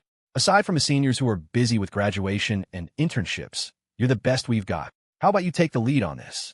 Leo chimed in politely. As for compensation, everything is negotiable. But Wyatt just glared at him. What compensation? Bro, you're looking down on me. Don't talk like that. With our friendship, I still owe you a favor. Helping out with a project is nothing. We can't talk about money. He waved his hand again, oozing magnanimity. I'll take the job for free. I don't want a single cent. His words were so moving that even Leo couldn't help but feel a surge of admiration. His opinion of the mooching rich kid from the train station skyrocketed. Look at that. Now that's what I call enlightened. That clueless Isabella Zhao could learn a thing or two from Comrade Way. But then Wyatt dropped an even more shocking bombshell. Bro, is your browser game project running smoothly? Financially, I've actually got a little extra cash lying around. If you're short, I could invest some more. Look at that. That level of enlightenment. Not only was he working for free, he was offering to throw his own money in. The way Leo looked at Wyatt completely changed. This wasn't an employee. This was a living saint. His favorability meter was maxed out. Good young men like this were a rare breed. For a moment, Leo was so moved he felt an overwhelming urge to recruit him for life. So, you're still single, right? I have a sister who's a real knockout. Want me to introduce you? But Wyatt just waved it off nonchalantly. Bro, you're too kind. No need. I'm basically allergic to women. I'm happy being single. You don't have to introduce me to your sister, but maybe you could bring your girlfriend around sometime? Let me meet her. I ate one of her cookies, and I still haven't treated her to a meal to pay her back. Leo nodded enthusiastically. No problem. I'll bring her next time. I'll introduce you. The guy was working for free and investing his own money. This was a tiny request. How could he possibly say no? Introducing Comrade Way to Bertha, Sue could wait. In the cafe, Leo, Ken, and Wyatt briefly discussed the browser game's content and plans. Wyatt turned out to be a die-hard fan of the original Battle Through the Heavens web novel. When he heard the game was based on it, his excitement grew even more. He pounded his chest and promised, I'll definitely make this game a blockbuster. They quickly finalized the plan. Wyatt would lead the programming and development for the Battle Through the Heavens browser game, including recruitment, management, and overseeing the development timeline. With the basics settled, Ken had to leave. Since his afternoon advertising design class hadn't started yet, Leo took Wyatt to the art studio. He sent a text to Isabella Zhao, asking his #1 employee to come over and meet the new team lead. 10 minutes later, in Art Studio 204, the heads of Mako Entertainment's art team and programming team met for the first time. Leo made the introductions. Head of the art team, Isabella Zhao. Head of the programming team, Wyatt Way. Wyatt had just started at Berkeley and was seeing the School of Art's new girl for the first time. For someone who claimed to be allergic to women, he didn't have much of a reaction to a beauty of her caliber. He just stared for a second, collected himself, and offered an objective assessment. Damn! Isabella, on the other hand, was full of curiosity about her new colleague. She looked him up and down, her gaze sharp and suspicious. Then she sidled up to Leo, tugged on his sleeve, and whispered he's a team lead too. So, who's higher ranked? Him or me? The insecurity of Mako Entertainment's #1 employee was showing. Leo explained, you each run your own department. There's no hierarchy between you. Unsatisfied, Isabella pressed. Then who gets paid more? Him or me? Leo glanced at her. He's not taking a salary. He's working for free. Isabella. Once the reality of that statement sank in, the graded girl was completely stunned. She stared at Wyatt with utter disbelief. He doesn't even want a salary? Since when is the job market this competitive? After introducing Wyatt and Isabella, Leo quickly explained how their two departments would need to coordinate and what to watch out for. He told Isabella to get Wyatt up to speed on the art team's progress and have her team cooperate with any future requests for programming. Once he had delegated the tasks to his two department heads, it was almost time for class. Leo, the boss, casually waved goodbye and headed off. He left Wyatt and Isabella in the studio. They stared at each other. Isabella was still reeling from what Leo had said. Unable to believe it, she sought confirmation from her new colleague. You're really not taking a salary? Wyatt nodded, as if it were the most obvious thing in the world. Yeah. Isabella was dumbfounded. She launched into a heartfelt lecture, trying to snap him out of it. What kind of Kool-Aid did the boss give you? Snap out of it. You can't survive on empty promises. Wyatt, however, was completely unfazed. He's not just selling me a dream. Benefactor bro did me a huge favor. I'm just repaying his kindness. Isabella's curiosity was piqued. A favor? Did he save your life or something? The boss has a heroic side? Wyatt waved his hand grandly. It was better than saving my life. He bought me a bowl of noodles. Isabella's jaw dropped. He bought you off with a bowl of noodles? She gasped, a shiver running down her spine. That heartless capitalist. That Kevin Zhao is terrifying. Now, it was Wyatt's turn to be surprised. Kevin Zhao? So that's Benefactor Bro's real name. Isabella looked at him like he was an idiot. You didn't even know the boss's name, and you let him buy you with a bowl of noodles to work for him for free? Wyatt nodded matter-of-factly. Yeah. Isabella was finally relieved. With an IQ like that, this new colleague posed no threat to her position in the company. She immediately adopted a superior tone and began to lecture him. Listen up. I'm employee #1 here. In terms of seniority, I'm at the top. From now on, you listen to me. Wyatt wasn't having it. Why? Benefactor Bro said we run two separate departments. We are equals. Isabella puffed out her chest. Because the boss and I built this company from the ground up together. He trusts me the most. And we've even sparred a few times. Do you get that kind of treatment? She subconsciously rubbed her backside as she said it. Wyatt retorted proudly. Benefactor Bro and I text on holidays. And I've had his girlfriend's cookies. Have you? Isabella froze, her eyes widening. The boss's girlfriend bakes cookies? Wyatt looked smug. You've never had them, have you? Isabella shot back, refusing to be outdone. What's that? I just saw the boss's girlfriend a few days ago. Now, it was Wyatt's turn to be wide-eyed with surprise. You've seen her in person? Isabella put her hands on her hips, triumphant. You haven't, have you? She even gave me a shoulder. Ahem, no. She held my hand, and we chatted for a while. Wyatt's gossip-loving side took over. Forgetting their rivalry, he pulled over a stool and leaned in, hungry for details. What does she look like? Is she pretty? Isabella, having found her sense of superiority, put on the airs of a seasoned senior employee and smugly shared her intel. The boss's girlfriend is gorgeous, even prettier than me, and she's a total badass. Her name is beautiful, too. Tessa Yuan. Wyatt listened intently, nodding along. After hearing it all, he mulled it over. Tessa Yuan, Kevin Zhao. Then he sighed with genuine admiration. Those two names, they just sound like they belong together. A perfect match. It seemed both of Mako Entertainment's key employees were not the sharpest tools in the shed. The kind that would still drool even after being cured. It was Friday. After his classes at the new campus, Leo took the shuttle back to the old campus. He picked up Claire from in front of her dorm, and the couple headed back to the LNS house. On the way home, Leo casually mentioned that the company had hired a new batch of employees, including the mooching rich kid from the train station. Claire remembered. Oh, the one you ran into at East Bay Financial. Leo grinned and nodded. Yeah, I was actually going to introduce you two back then. He keeps saying he wants to treat us both to a meal. Though she hadn't met him, Claire already had a decent impression of the rich kid her boyfriend kept talking about. After all, not many people truly appreciated her baking. She readily agreed. Next time I'm at the new campus, I'll meet him, or we could invite him over to the house. That evening at the LNS house, the couple had dinner. Claire gracefully took the initiative to clear the table and wash the dishes. Leo still had some work to do, so he disappeared into the study. He opened his laptop, created a new Word document, and after a moment of thought, his fingers began flying across the keyboard. He detailed the gameplay rules for the Battle Through the Heavens browser game, elaborating on some of the core game mechanics. When he was finished, he saved the document and sent it to Wyatt, the new head of the programming department. Work done. He stretched and walked out of the study into the living room. Claire had already finished the dishes and was curled up comfortably on the sofa, engrossed in a novel. Leo smiled. He tiptoed up behind her, reached over, and plucked the book from her hands. Claire tilted her head back to look up at him, feigning annoyance. "What are you doing?" Leo chuckled. "Reading is so boring. Why don't we do something more interesting?" A slight curve appeared on her lips.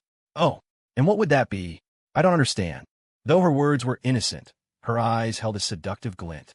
Her expression only fanned the flames in Leo's heart. He declared righteously, "It's okay if you don't understand. I'll teach you." With a small yelp from Claire, he pounced like a hungry tiger, pinning his girlfriend beneath him on the sofa. Just as a scene full of springtime passion was about to unfold, the parrot in the nearby cage decided he couldn't watch anymore. He cleared his throat with a cough. Tour group. Tour group. It was like a bucket of ice water.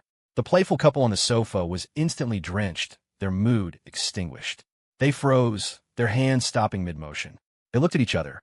Suddenly, the spark was gone. Leo sighed and sat up. "We have to figure something out." Claire propped herself up, rubbing her forehead in frustration. "Yeah, we have to." Whether they figured out a solution or not, time flowed on, and Saturday arrived. At 7:30 in the morning, Leo and Claire were already up, washed, and sitting at the dining table for one last peaceful breakfast. It was a more lavish spread than usual. Leo put 2 fried eggs on his girlfriend's plate, his voice laced with complicated emotions. "Eat up. We got a tough battle ahead of us." Claire just mumbled a response, focusing on her food, trying to fill her stomach. A great war was coming.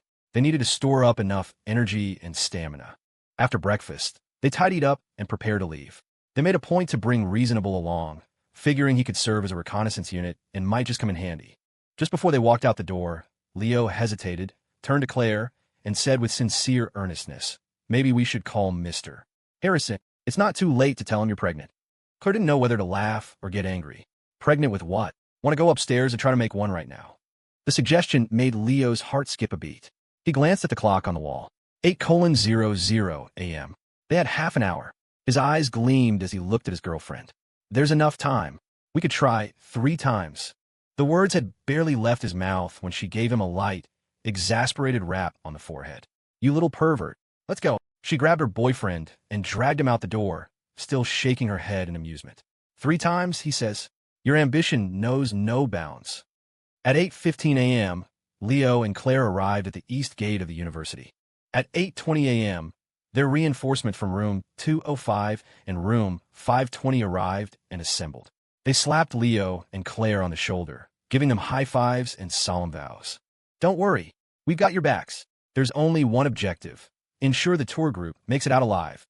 At 8:25 a.m., the members of both dorms lined up in front of the east gate, facing the road, holding their breath in anticipation. Berkeley students passing by saw the formation and couldn't help but be curious. They tried to sidle over and ask a few questions. "What's going on here?" Waiting for someone. They were immediately driven back by the harsh glares from the assembled roommates. "Mind your own business. Get going." The curious students scurried away, muttering under their breath. At 8:29 a.m., 60 seconds remained until the Northwood High tour group arrived on the battlefield. Reasonable, who had been sent ahead on a reconnaissance mission, came flapping back, screeching loudly. "They're here! They're here!" Led by Leo and Claire, the roommates took a deep breath in unison. They braced for impact. At the far end of the road, a long-distance tour bus slowly came into view. Through the windshield, they could already make out the figures of the Northwood High students inside, a sea of bobbing heads. Some were eagerly sticking their heads out the windows, waving excitedly when they spotted Leo and Claire waiting at the gate. "Leo! Claire!" The first excited shout was followed by a cascade of heads popping out of every window. "Where? Where are they? I see them. Wow, it's them. We're here." They waved with feverish enthusiasm. Leo and the others saw the students on the bus, too. More importantly, they saw the matching bright green Northwood High tracksuits that every single one of them was wearing. Leo, sigma, degree to degree. The world nearly went black. He subconsciously reached for his girlfriend's hand, only to find that she had already grabbed his. He turned to look at her. Claire was looking back at him with the same plea for help in her eyes. Sigma. The other roommates also saw the student's attire. They were dumbfounded. Marco Shaw gasped, his eyes wide. Holy shit. You two, your high school friends really aren't leaving themselves any escape routes, are they? In this moment of crisis, the reborn one kept his cool. Leo and Claire looked at each other and quickly reached a consensus.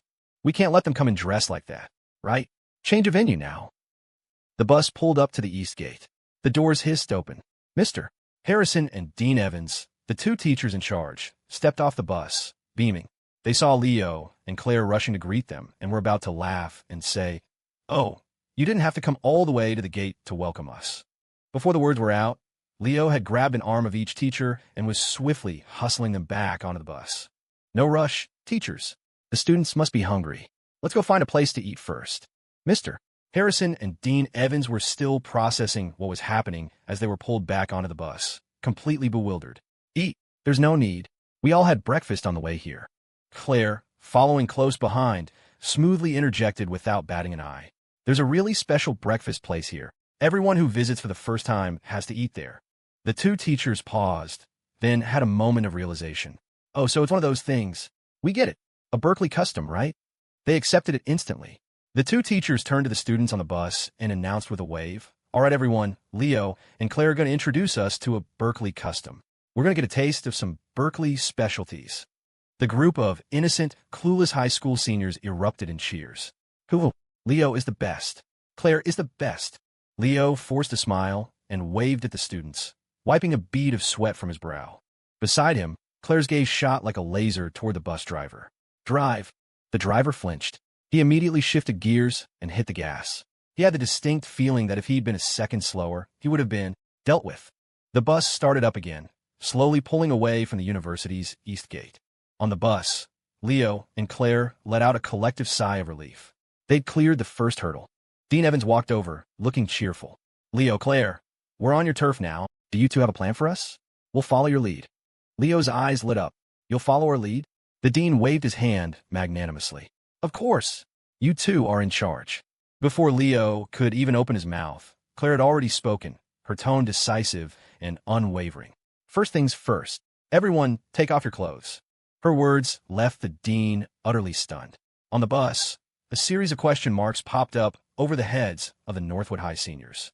Take off our clothes? After a moment of silence, a young man timidly raised his hand. Claire, do we have to take everything off? I'm not really a fan of streaking. Mr. Harrison and Dean Evans also cautiously inquired of their two-star alumni. Is this also a Berkeley custom? Isn't it a little progressive?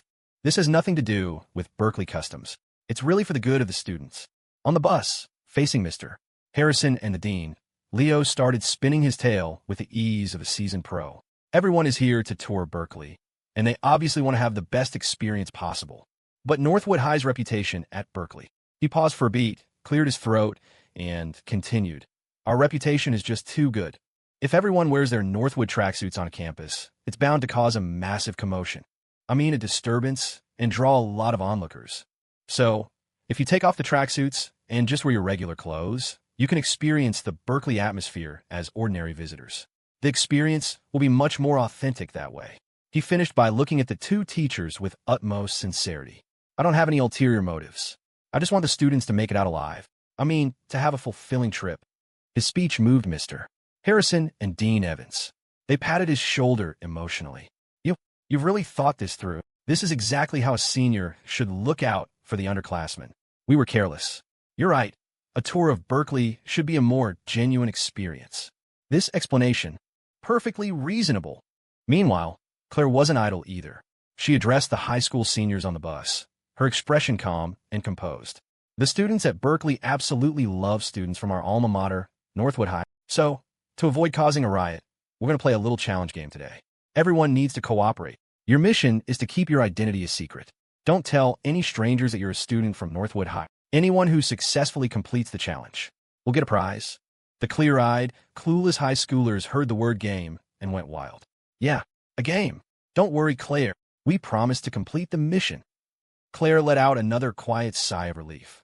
The former Ice Queen CEO of Sterling Holdings reduced to placating a bunch of kids with a game. It was a new low. Just then, a girl raised her hand eagerly. Claire, if we fail the challenge, is there a punishment? Claire glanced at her, her expression flat. You die. The entire bus fell silent. The atmosphere instantly turned frigid. Everyone stared dumbly at their former campus queen. Then, Claire's lips curved into a smile. I'm kidding. The mood on the bus immediately bounced back. Haha, Claire's so funny. She turned to look at her boyfriend. Leo was looking back at her. Their eyes met, and a silent conversation passed between them. Well, not well. A bunch of little idiots. It's hard to say how many will survive. The bus stopped again in front of a breakfast diner near the east gate. The doors opened. The Northwood seniors, now without their tracksuits, eagerly disembarked. They saw the diner sign and were immediately intrigued. Gilded Phoenix Diner. Hey, that's funny. We've seen a lot of places called Gilded Phoenix on the way here. Mr. Chin strolled out of the diner, waving at the students with the air of a seasoned proprietor. Welcome, welcome. Order whatever you like. All Northwood High students get a 30% discount at any Gilded Phoenix establishment. The Northwood students erupted in cheers. Wow, the owner is so nice. Mr. Harrison and Dean Evans were deeply moved. They turned to Leo and Claire, their faces full of praise for their 2-star alumni. Did you arrange this too? So thoughtful. Does Northwood High really have this much clout with the local businesses around Berkeley? Leo and Claire nodded with calm expressions. Of course. One Mr.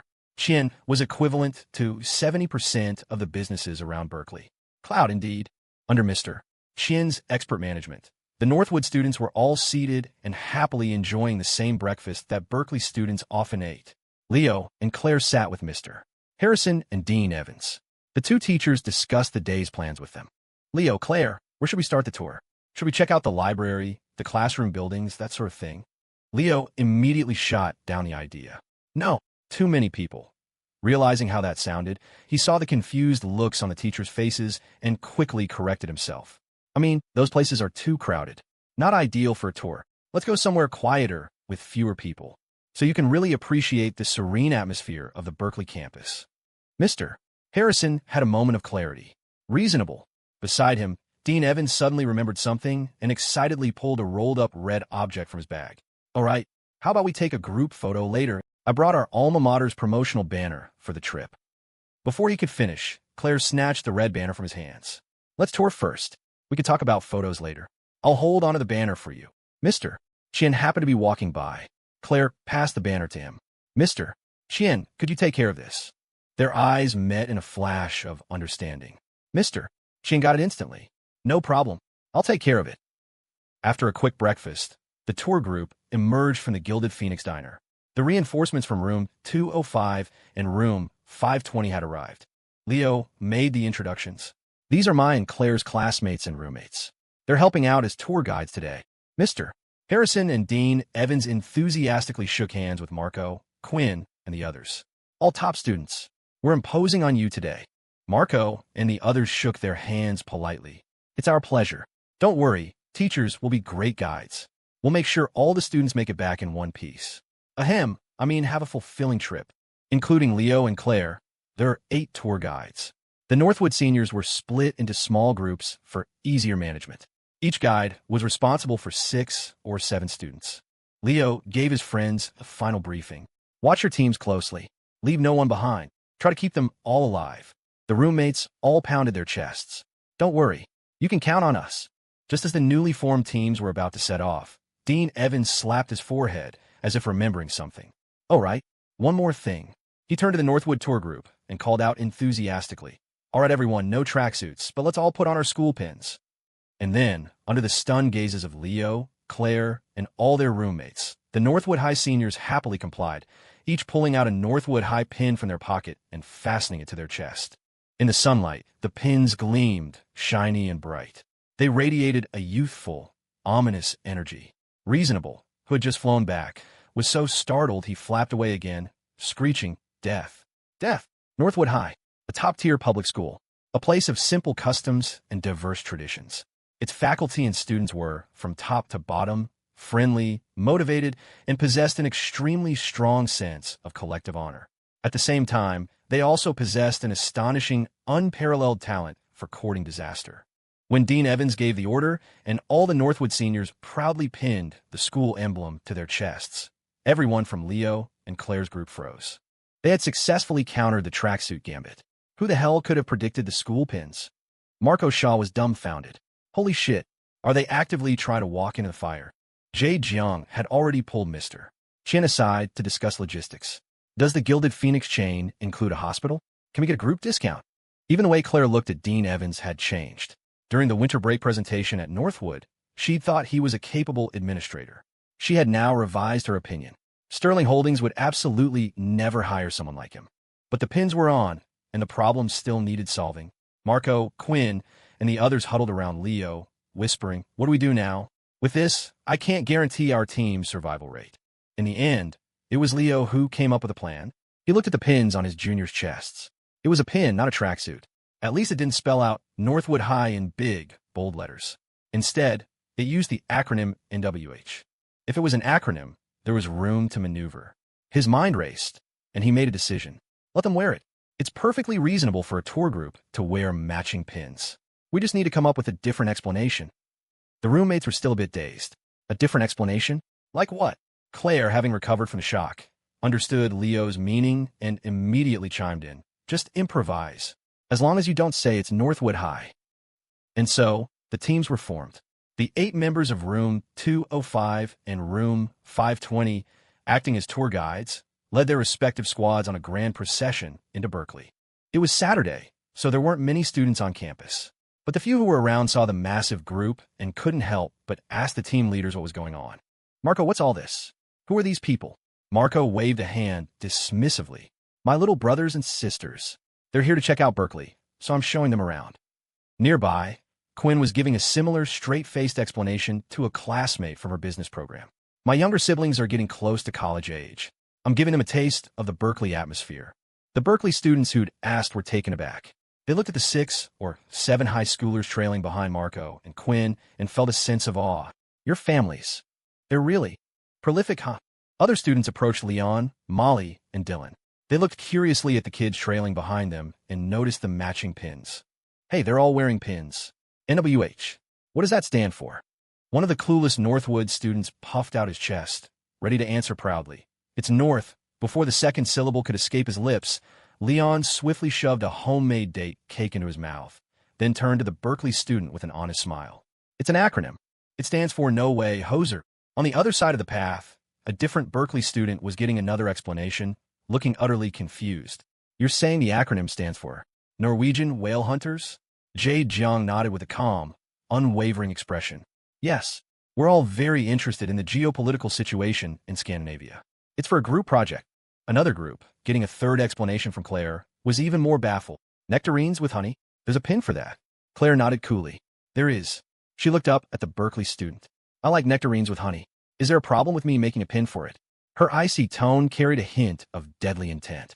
The questioning students felt a chill run down their spines and quickly nodded. "And no, of course not. Perfectly reasonable." The team leaders used their wits, improvising wildly based on the NWH acronym. They successfully bamboozled every curious Berkeley student who came their way. Then they led their groups on a carefully planned tour of the campus. They stuck to deserted areas. Meanwhile, a constant stream of updates flowed through their 8-person group chat. "Library, Building B, first floor is clear. Go for it. Class ends in the Humanities building in 20 minutes. Get in there for a quick look. Wait, 2 classes on the 3rd floor of the Humanities building got out early. Level 2, alert. Run." Not only was the group chat a flurry of coordinated cover, but there was also a fat parrot flying overhead, acting as an airborne scout, swooping back and forth. "All clear ahead. Proceed. Proceed. 6 o'clock. 8 of them. 8 of them." Their coordination was flawless. The morning passed without major incident. The Northwood High Tour Group, led by their wise and courageous guides, successfully navigated the treacherous Berkeley campus, dodging and weaving their way through all the scenic spots and landmark buildings. The high schoolers had a blast, finding the tour method rather novel. "This is so exciting. It feels kind of like hide and seek, doesn't it?" Mr. Harrison and Dean Evans didn't suspect a thing and were very satisfied. They heaped praise on Leo and Claire, though they did express a slight confusion at the end. The experience was great. But why does it feel like we barely saw any Berkeley students? Is the campus always this quiet on weekends? Leo and Claire gave a practiced, straight-faced response. It's always like this on weekends. People don't really wander around on their days off. It's a Berkeley custom. At noon, after finding the quietest, safest corner of a dining hall for lunch, Leo and Claire breathed a sigh of relief. They were about to suggest to Mr. Harrison and Dean Evans that the students go check into Mr. Chen's a motel for an afternoon rest. But the two teachers approached them first, their faces beaming. No need to rest just yet. You two have been busy all morning. You can leave the afternoon to us. We've already made arrangements. The word sent a subtle chill down Leo and Claire's spines. They exchanged a look. A sense of foreboding slowly began to rise. 10 minutes later, in a lecture hall in the Humanities building, a large red banner was stretched across the stage, its words glaringly conspicuous. Berkeley School of Humanities and Northwood High School Tour Group, Joint Discussion Forum advisors, professors, and even the Associate Dean of the School of Humanities sat smiling at the front of the stage. Below, the lecture hall was packed to the rafters, buzzing with noise. Mr. Harrison and Dean Evans, their faces flushed with pride, explained to the petrified couple. We arranged this before we even came. The faculty and leadership at your school are so welcoming. Ha ha. We didn't tell you this morning because we wanted it to be a surprise. Well, are you surprised? Leo, Sigma, degree do degree. Claire, Sigma, degree degree. The couple looked at each other, their pupils trembling violently. They were very surprised. Leave it to their old high school teachers to gallop full speed down the highway to hell. This time, not even the gods could save them. Leo stiffly turned his head to look out at the audience. He saw his classmates from the humanities department, their eyes gleaming with a predatory light. Some were already cracking their knuckles. Leo, that's not cool. Your friends came all this way and you didn't even say hello. Well, since they're here, we have to give them a proper welcome, right guys? Am I being reasonable? A thunderous roar erupted from half the lecture hall. Reasonable. The sound was so powerful it nearly knocked the parrot out of the sky. Leo, Claire, this was bad. This was a reasonable related backlash. They had guarded against everything, but they couldn't guard against an inside job. The fortress is always breached from within. Leo and Claire never imagined that their old homeroom teacher and the dean of students had already contacted the leadership of Berkeley School of Humanities in advance. And now, everyone who should have been avoided was here, looking at the crowd of Berkeley students below, their eyes glowing green as they cracked their knuckles, then turning to the group of innocent high schoolers behind them still marveling. Wow, it's so lively. Leo couldn't help but take a sharp breath. He nudged his girlfriend with his elbow. What do we do now? Claire felt a pang of guilt. She scanned the packed lecture hall and did a quick mental calculation. It seemed that even if Mr. Zhou showed up, he wouldn't be able to handle several hundred people by himself. The girl took a shallow breath. She turned to her boyfriend and whispered, "Is it too late to say I'm pregnant and make a run for it?" There was no running. As the bridges for this joint discussion, the couple was invited to sit on stage in the guest of honor seats next to the school's leadership. Representing Northwood High, Mr. Harrison and Dean Evans also took their seats at the main table, exchanging pleasantries with the humanities faculty. The associate dean of the School of Humanities kicked things off with a welcoming speech for the Northwood High tour group. The Berkeley students in the audience responded with thunderous applause, an applause that seemed to carry the ominous sound of cracking knuckles.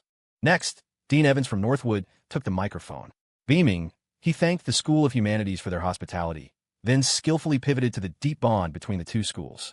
Leo and Claire are outstanding representatives from Northwood. They were the top 2 scorers in the city on their SATs. They didn't choose Harvard or Yale. They came to Berkeley. Why? Because the students of Northwood High have always admired and loved this great institution. We believe that Berkeley's strength and heritage are second to none. Beside him, Mr. Harrison nodded with a wistful look, reminiscing fondly. When these two kids were filling out their college applications for Berkeley, I was the first one to support them. Berkeley is a fantastic school. Their choice was the right one. No one bothered to fact-check his wildly different attitude from. The face-changing speed of a veteran teacher with 2 decades of experience was truly something to behold. After the polite, self-congratulatory opening remarks, the humanities faculty took their turn. They mentioned that the number of students enrolling at Berkeley from Northwood High had been increasing over the years. They singled out a few Northwood alumni for their excellent academic performance. As he listed the names, the dean glanced around. Oh, it seems those students all had other commitments today. Mr. Harrison and Dean Evans cheerfully added, Yes, we tried contacting them. Coincidentally, they were all busy today. What a shame. It was a shame indeed. Down in the back rows, the Berkeley students' eyes once again blazed with murderous intent. Fine, we've memorized all those names. So they've all been hiding in plain sight, huh? All for Northwood High. We'll deal with you one by one. When it was the Northwood teacher's turn to speak again, Dean Evans adopted a loftier tone, speaking about student development. Grades were important, he said, but moral character was even more precious. Berkeley's commitment to character education is clear for all to see. At Northwood High, we share that same educational philosophy. We teach our children to be excellent students, but first and foremost, we teach them how to be good people. This past winter break, during the great southern snowstorm, Leo and Claire, as outstanding alumni, organized a charity bake sale in Northwood. They brought our students together to help, braving the wind and snow. Their passion could not be cooled. The dean's voice was filled with genuine pride and emotion. At the same time, the lecture hall's projector displayed photos from the news coverage of the bake sale. In the photos, on a windswept street, Northwood students were enthusiastically helping with the fundraiser. A young man holding a donation box and a young woman putting a scarf on him looked at each other and smiled amidst the snow. The image was real and moving. The entire lecture hall fell silent for a moment. Then, applause and cheers erupted like thunder. Even the murderous Berkeley students momentarily lowered their 40-meter-long knives. They glanced at the person in the photo and muttered, grudgingly but impressed, "All right, he's not so bad." Leo had borrowed Berkeley's name for the fundraiser after getting permission from his advisor. But hearing the full story for the first time, the humanities faculty was still deeply moved. They looked at Leo and Claire and offered their sincere praise. On the surface, Leo and Claire smiled humbly and accepted the compliments with grace. Underneath, they were whispering to each other. "This photo is really well shot. The photographer has skills. Yeah, some guy from a Northwood Gazette named Wes Zhang. We should hire him for our wedding photos." Next came the even more intense and thrilling Q&A session. The Berkeley students below scrambled for the microphone. The first one to grab it directed his question at Mr. Harrison. "Mr. Harrison, you were Leo and Claire's high school homeroom teacher. I have a question. Were they really that close back in high school?" The question instantly ignited the enthusiasm of every Berkeley student present. Everyone clamored to ask. "Yes, I want to know too. Did they really hold hands every day, eat together, and go to the convenience store together at Northwood? Did they walk to and from school together? Is Northwood High really that progressive? They didn't do anything to stop it." The questions grew more and more indignant. Mr. Harrison, on stage, was taken aback. After a moment, he nodded decisively. "Oh yes, that did happen. They were desk mates, you see. It's natural for desk mates to have a deeper friendship. Perfectly reasonable, isn't it?" Beside him, Dean Evans added with a righteous air, "That's right. Northwood High has a wholesome school culture. The bonds between our students are very strong. They help each other with their studies and look out for each other in their daily lives. That's the kind of positive custom we have at Northwood. It's not just them. The entire school encourages this kind of uplifting friendship." In the front rows, the Northwood tour group chimed in with a resounding chorus. "Reasonable. Reasonable." Seeing the reaction, Mr. Harrison and Dean Evans exchanged a look of smug satisfaction. Another successful bit of PR for our school. We've still got it. They were oblivious to the fact that in the back rows, the eyes of the Berkeley students were practically burning with rage. Fine. So it wasn't just Leo and Claire making it up. The source himself has now confirmed it.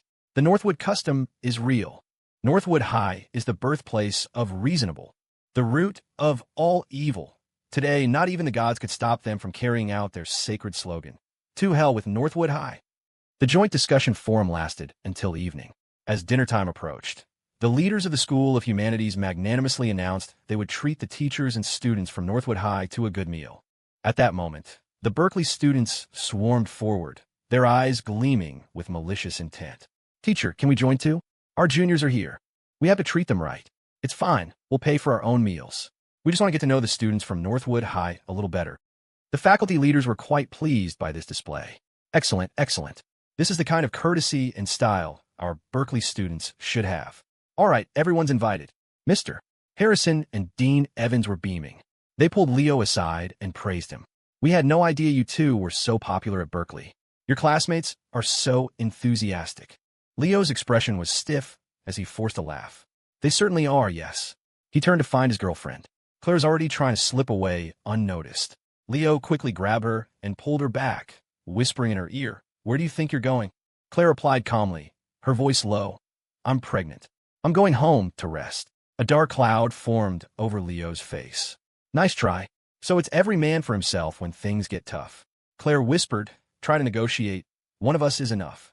There's no need for both of us to serve this sentence. Leo, this is your chance to show what a responsible boyfriend you are." Leo didn't hesitate. "You got the wrong guy. I have no sense of responsibility." Undeterred, Claire leaned closer and whispered a new offer in his ear. "You hold the line by yourself. When we get home, I'll—" She laid out a series of blush-inducing terms that would surely be redacted for decency's sake. But Leo didn't fall for it. He refused flatly. "No, don't try to bribe me. I'm abstaining these days." Claire was so angry she could have gnashed her teeth, but she was helpless. She gave his earlobe a punitive nip. "You jerk, I'll bite you." Leo winced, but didn't yield. "Bite me all you want. We're in this jail cell together tonight." Mr. Harrison, Dean Evans, and the faculty leaders walked past, laughing and chatting. They saw the couple's interaction and weren't surprised. "Those two kids, they're so close. You've certainly raised some good students at Northwood." "Not at all. They're doing a fine job here at Berkeley, too." Ha ha.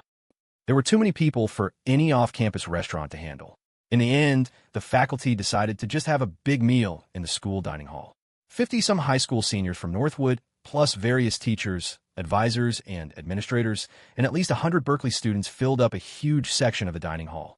Once the food was served, students from other tables saw the commotion, and upon learning that it was a Northwood High tour group, their eyes also lit up with a fiery passion. "They're from Northwood?" Well, they actually dared to walk right into the lion's den. They immediately grabbed their drinks, some even grabbing beers, and strode over with wide, sunny smiles. "The juniors from Northwood High are here. The School of Engineering has to come show our support. The School of Business, too, and the Anti-Northwood Fan Club. I mean, the Northwood Friendship and Mutual Aid Society. Come on, juniors, let's have a drink." The atmosphere was festive. The faculty leaders weren't angered by the spectacle. They just chuckled and let their students join the welcome party, offering only a mild warning: don't drink too much. Don't get the Northwood students drunk. The Berkeley students had no intention of getting them drunk. They just righteously and cheerfully offered a few toasts. After getting the Northwood boys slightly tipsy, they'd sling a friendly arm around their shoulders and try to lead them away. "Come on, let's go outside and talk, find a quiet corner, and have a heart-to-heart." Fortunately, before they could get far, Marco, Dylan, Leon, and even Quinn and Molly would leap forward. "Hold it. Don't you dare." They would swiftly drag the dazed and unsuspecting Northwood seniors back to their seats, lecturing them earnestly. "Don't just go off with random upperclassmen. If they take you, you're not coming back." The members of Room 205 and Room 520 barely ate a bite all evening. They remained on high alert, like mother hens protecting their chicks, shielding the clueless Northwood kids from their own predatory classmates. But there weren't enough of them to go around. They could protect the boys on one side, but they overlooked a few Berkeley students who had stealthily approached a Northwood girl. They didn't mean any harm, just wanted to pat her on the shoulder and eagerly ask, "Hey, is it true that the relationships between boys and girls at Northwood are really that good?" Before the words were out, just as his hand landed on the girl's shoulder, she flinched. "Who's there?" She grabbed the Berkeley student's arm, dropped her shoulder, and executed a perfect shoulder throw, slamming him onto his but on the floor. The Berkeley student was completely stunned. The Northwood girl, realizing what she'd done, scrambled to help him up, apologizing profusely. "Oh my God, I'm so sorry. I didn't mean to. Are you okay?" Leo watched, dumbfounded, a giant exclamation point appearing over his head. "Wait a minute. That move looks awfully familiar." Mr. Harrison walked over with a chuckle and explained, "Remember how someone called the school a while back asking if we were the Northwood Martial Arts Academy? Well, the school administration discussed it and decided that we needed to promote all-around development. So they hired 2 professional combat instructors. Your juniors are all pretty tough now." Leo, "Well, I'll be damned. Northwood High really is the Northwood Martial Arts Academy now." Leo watched the scene with a complex expression. Mr. Harrison, a bit tipsy but in high spirits, looked at him and smiled. "Today must have been exhausting for you too, huh?" Leo nodded subconsciously, then quickly corrected himself with a dry laugh. "Not at all. Not at all. Happy to serve our alma mater." Mr. Harrison chuckled. "All right, stop pretending. You really think your teachers are that clueless? You 2 reasonable lovebirds have caused such a stir at Berkeley, and you pinned the whole thing on your high school, didn't you?" Just then, Claire came over looking for Leo. "Leo, she happened to overhear her old teacher's last sentence. Without changing her expression, she turned and walked away. Leo's not here. I'll look for him somewhere else. She scurried off and vanished. When disaster strikes, it's every man for himself. Leo, having been exposed, blushed with embarrassment. So, you knew all along, sir. But Mr. Harrison wasn't angry. He smiled and clapped Leo on the shoulder. That's not all. We know about you two saving the little girl on the train last year, and fighting off that thug, and about the flash flood during your spring trip to Spirit Springs Mountain, when you rescued those kids from the Hope School. Your advisor told us everything. You two, you really know how to find trouble. Leo felt even more embarrassed, scratching his head. It's not really like that. It was just a coincidence. It's pretty weird. Actually, we seem to run into trouble wherever we go. But Mr. Harrison pressed his hand firmly on Leo's shoulder. You did well. Leo paused. He looked up and met his high school homeroom teacher's gaze. For once, Iron Face Harrison's expression was soft, filled with pride and encouragement. When you two got top scores in the city, I was happy. When you became celebrities at Berkeley, I was proud. But seeing you act heroically, stepping up in a crisis to protect the young and the old, with such courage and resolve, that is what makes me proudest. You're worthy of being my students, worthy of coming from Northwood High. The dining hall was brightly lit, the air filled with boisterous noise, clinking glasses, and laughter.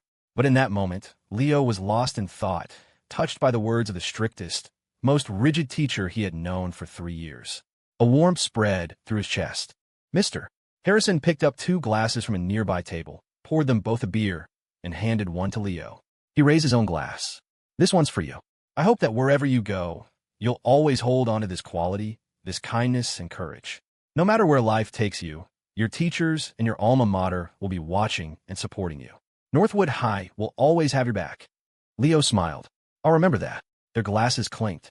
Dean Evans, thoroughly drunk, came stumbling over with his own glass. Drinking? Count me in. He clinked his glass heavily against Leo's. The middle-aged man, usually so calculating and smooth, placed a heavy hand on Leo's shoulder, his expression solemn and sincere. Well done. Your alma mater is proud of you. The simple dinner banquet in the dining hall was a great success. The 50 high school seniors from Northwood High all made it out unharmed.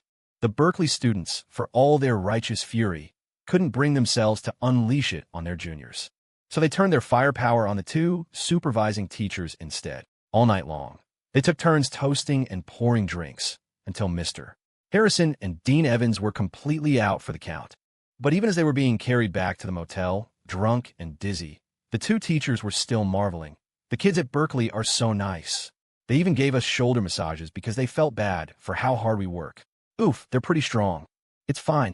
The harder the massage, the deeper the affection. Reasonable. Ouch, ouch, ouch.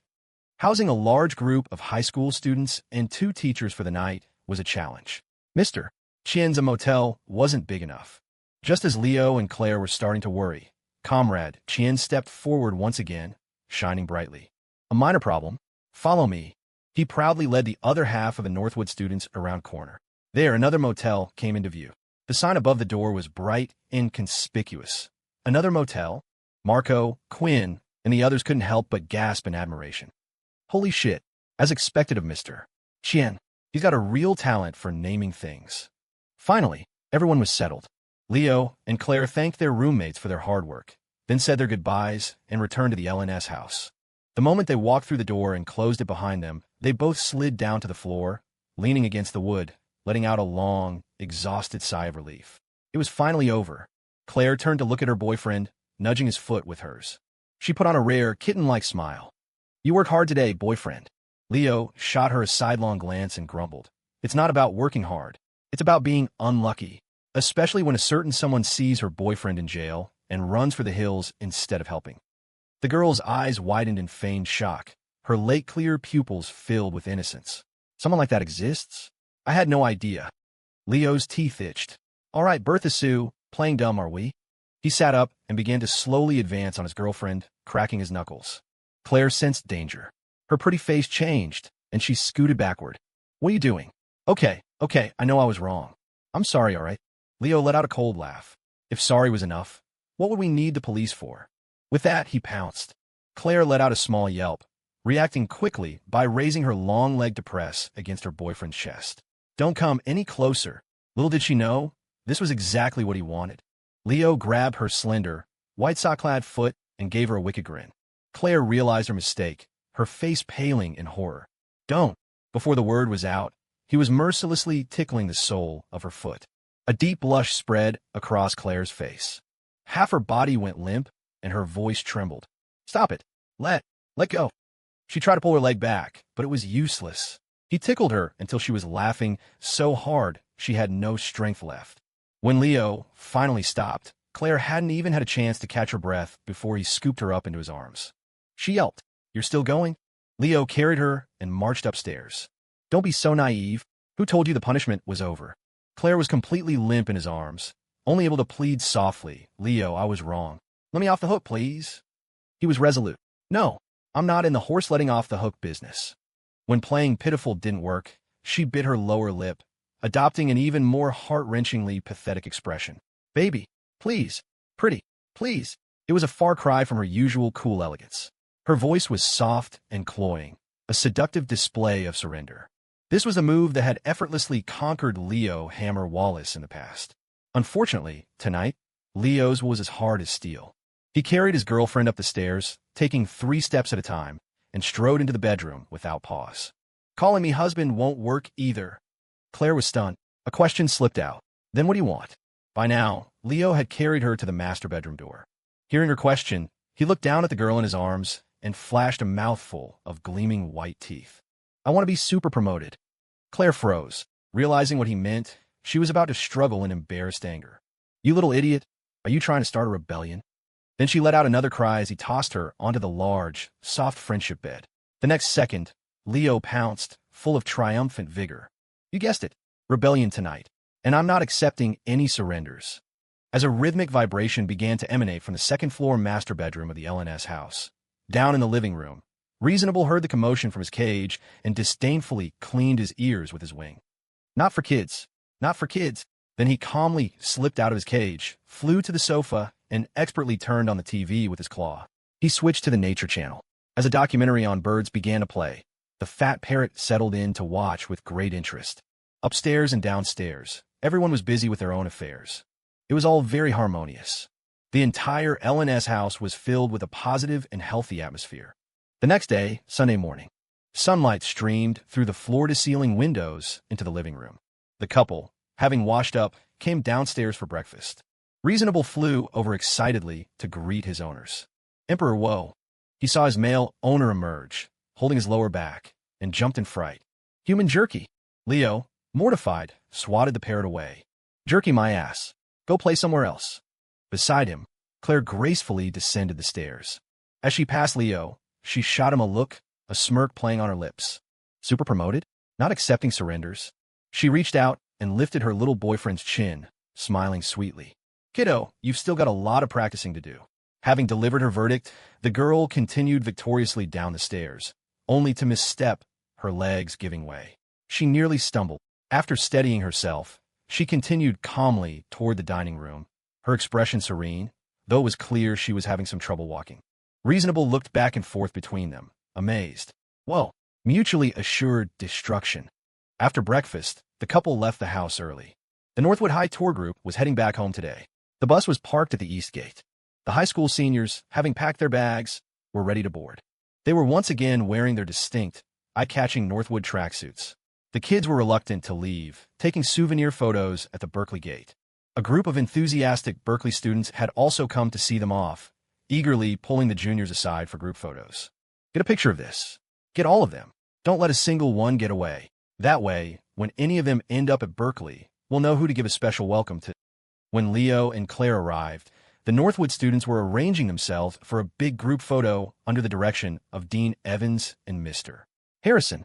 Seeing their two-star alumni, the teachers called out warmly, Leo, Claire, you're here. Come on, get in the picture. The students waved excitedly. Leo, Claire, come take a picture with us. The two were herded into the center of the front row, standing between Mr. Harrison and Dean Evans. The photographer raised the camera and pressed the shutter. Click. The photo captured the bright, sunny smiles of the Northwood High seniors. It also captured, in the corner of the frame, the menacing figures of a group of Berkeley students, lurking like predators. It was a masterpiece of subtle tension. Finally, as the bus, filled with Northwood students, slowly pulled away, the juniors leaned out the windows, waving goodbye. Leo and Claire smiled and waved back until the bus disappeared from view. The couple let out a long sigh of relief. They looked at each other and both broke into a smile. They'd finally sent the little terrors on their way. After seeing the students off, Leo and Claire returned to the LNS house. It was Sunday, with nothing special planned. The previous day had been exhausting, especially the night, which had been a massive drain on their stamina. Back home, they collapsed onto the living room sofa, one on each end, too lazy to even move. They just stared blankly at the ceiling. Claire kicked Leo's leg. Leo, lying on the other end of the sofa, responded listlessly, "I want ice cream. There's some in the fridge. I don't want to move. Can you get it for me? I don't want to move either." "Leo, you don't like me anymore." "Nonsense. I like you the most." "Then go get me some ice cream." "In that case, I guess I don't like you that much." "Ouch." He yelped as the girl's foot retaliated with a swift kick to his backside. Leo rubbed the sore spot. "Bertha Sue, you've been kicking a little hard lately." Claire raised an eyebrow, completely unapologetic. "It's tough love. So, do you like me or not?" "Of course I like you." "Good. Then go get me some ice cream." "No, I don't like you that much." "Hey, let go." The girl let out a cry as her foot was captured and subjected to another retaliatory tickle attack. The couple bickered and played on the sofa, neither willing to be the one to get up and go to the kitchen. Reasonable, in his cage, couldn't take it anymore. He opened the cage door himself and flew to the kitchen. I'll do it. This house would fall apart without him."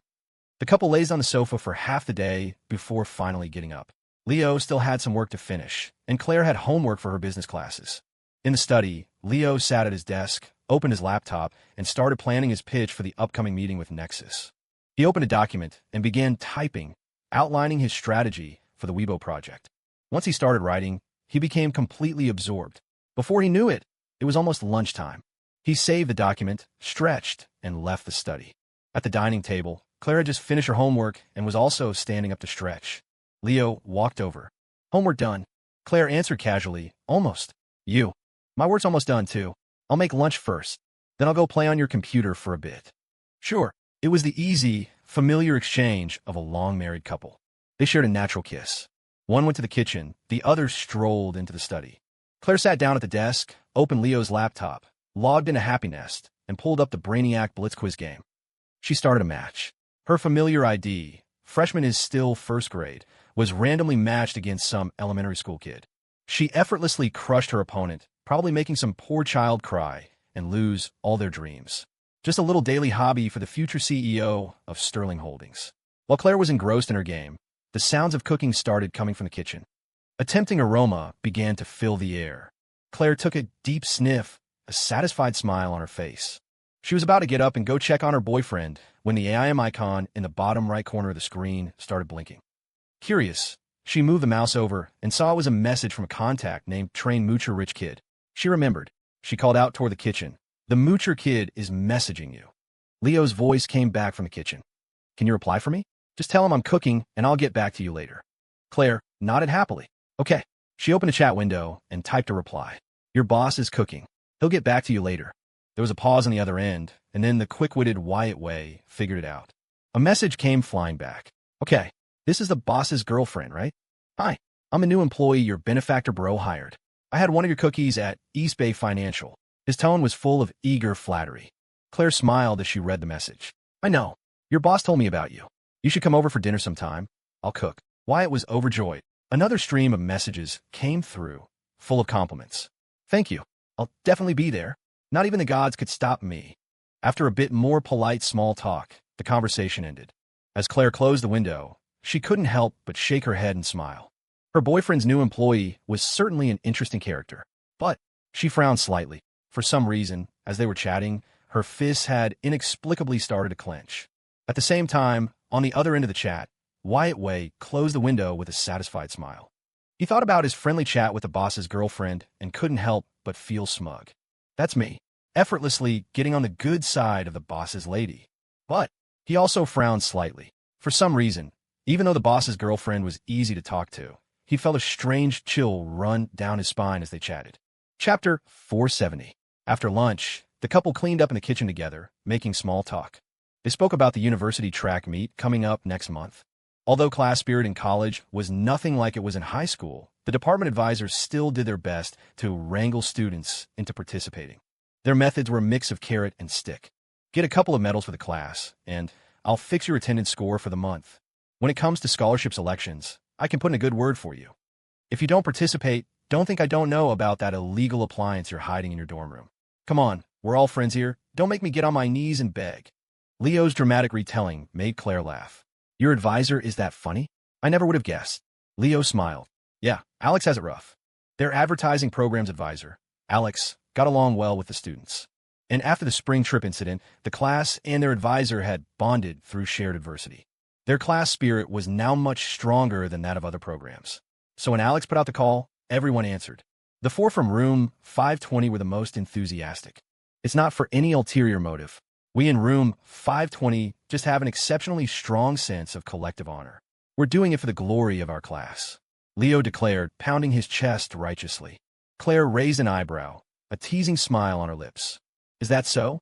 Because I heard from Ollie that Leon said a certain dorm room of perverts was just hoping to show off at the track meet to attract pretty girls. Leo's expression immediately turned serious. He clarified with righteous indignation. Slander. That's pure slander. Only Marco and Dylan would think like that. I, Leo Wallace, have a girlfriend as beautiful as Bertha Sue. How could I possibly be interested in any other common woman? His flattery was becoming more and more practiced. Claire was pleased, the corners of her mouth turning up. All right then, you pass. She then mentioned that her roommates from room 205 had also been persuaded by their advisor to sign up for events. Jade had signed up for the high jump. Apparently, she had already studied dozens of professional competition videos and had a thick stack of notes on technique. She was brimming with confidence. Quinn, with her long legs, had signed up for the 100-meter dash. Before the meet had even started, she had already dragged her roommates to the mall 3 times and bought 7 different tracksuits. Molly, who looked sweet and innocent, had signed up for the shot put. On the surface, she was pure and harmless, but apparently she held the shot put record at her high school, a record that had nearly surpassed the boys' record. Finally, there was Claire. You signed up too? Leo was a little surprised. It was hard to imagine the former Ice Queen, the future CEO of Sterling Holdings, sweating it out on the athletic field. Claire nodded cheerfully. I did. The women's 3,000-meter run and the long jump. Leo was impressed. You signed up for 2 events? Claire looked at him as if it were the most natural thing in the world. Of course. One is for endurance, the other for explosive power. I think I'm pretty good at both. Endurance. Explosive power. Leo's mind subconsciously drifted to some strange places. He nodded with a knowing look. You certainly are. Claire, however, keenly sensed the strange tone and expression of her little boyfriend. She understood immediately. Half amused, half annoyed, she rapped him on the head. You little pervert. What are you thinking about now? After finishing the dishes, the couple didn't rush back to their work and homework. It was the weekend, after all. No need to be so stressed. On a bright, sunny afternoon, they lounged comfortably on the living room sofa. Claire lay in Leo's arms, playing Brainiac Blitz on her phone, continuing her reign of terror over elementary school students. Leo leaned over her shoulder, acting as her strategist, offering advice on the answers. Trust me, this one is C. Between gold, wood, water, fire, and earth, who has the longest legs? It's fire, because fire leg sausage is a thing. What is the reasonable update frequency for a web novel author? This one is D. 10 chapters a day. The quiz was full of bizarre questions and even more bizarre answers, but somehow Leo got every single one right. Claire turned to look at her little boyfriend in amazement. How do you know all of these? Leo answered without batting an eye. What can I say? I'm just that smart. You really hit the jackpot finding a boyfriend like me. In reality, he had seen the answer key to this quiz when he was at the Happy Nest headquarters. Claire nodded in agreement. You are pretty smart. She affectionately pinched his cheek as a reward. But the next second, she pushed his head away. I want to play by myself. No more commentary. She pushed his head aside, but continued to use his chest as a pillow while she played. Leo didn't know whether to laugh or cry. But his girlfriend was his to spoil. He let her be. He picked up his own phone, logged into Happy Nest, and went to Garden Grab to raid Bertha Sue's crops as revenge. Annie Cake's crops are ripe too. Might as well grab a few. Oh, and here's the clueless Isabella Zhao.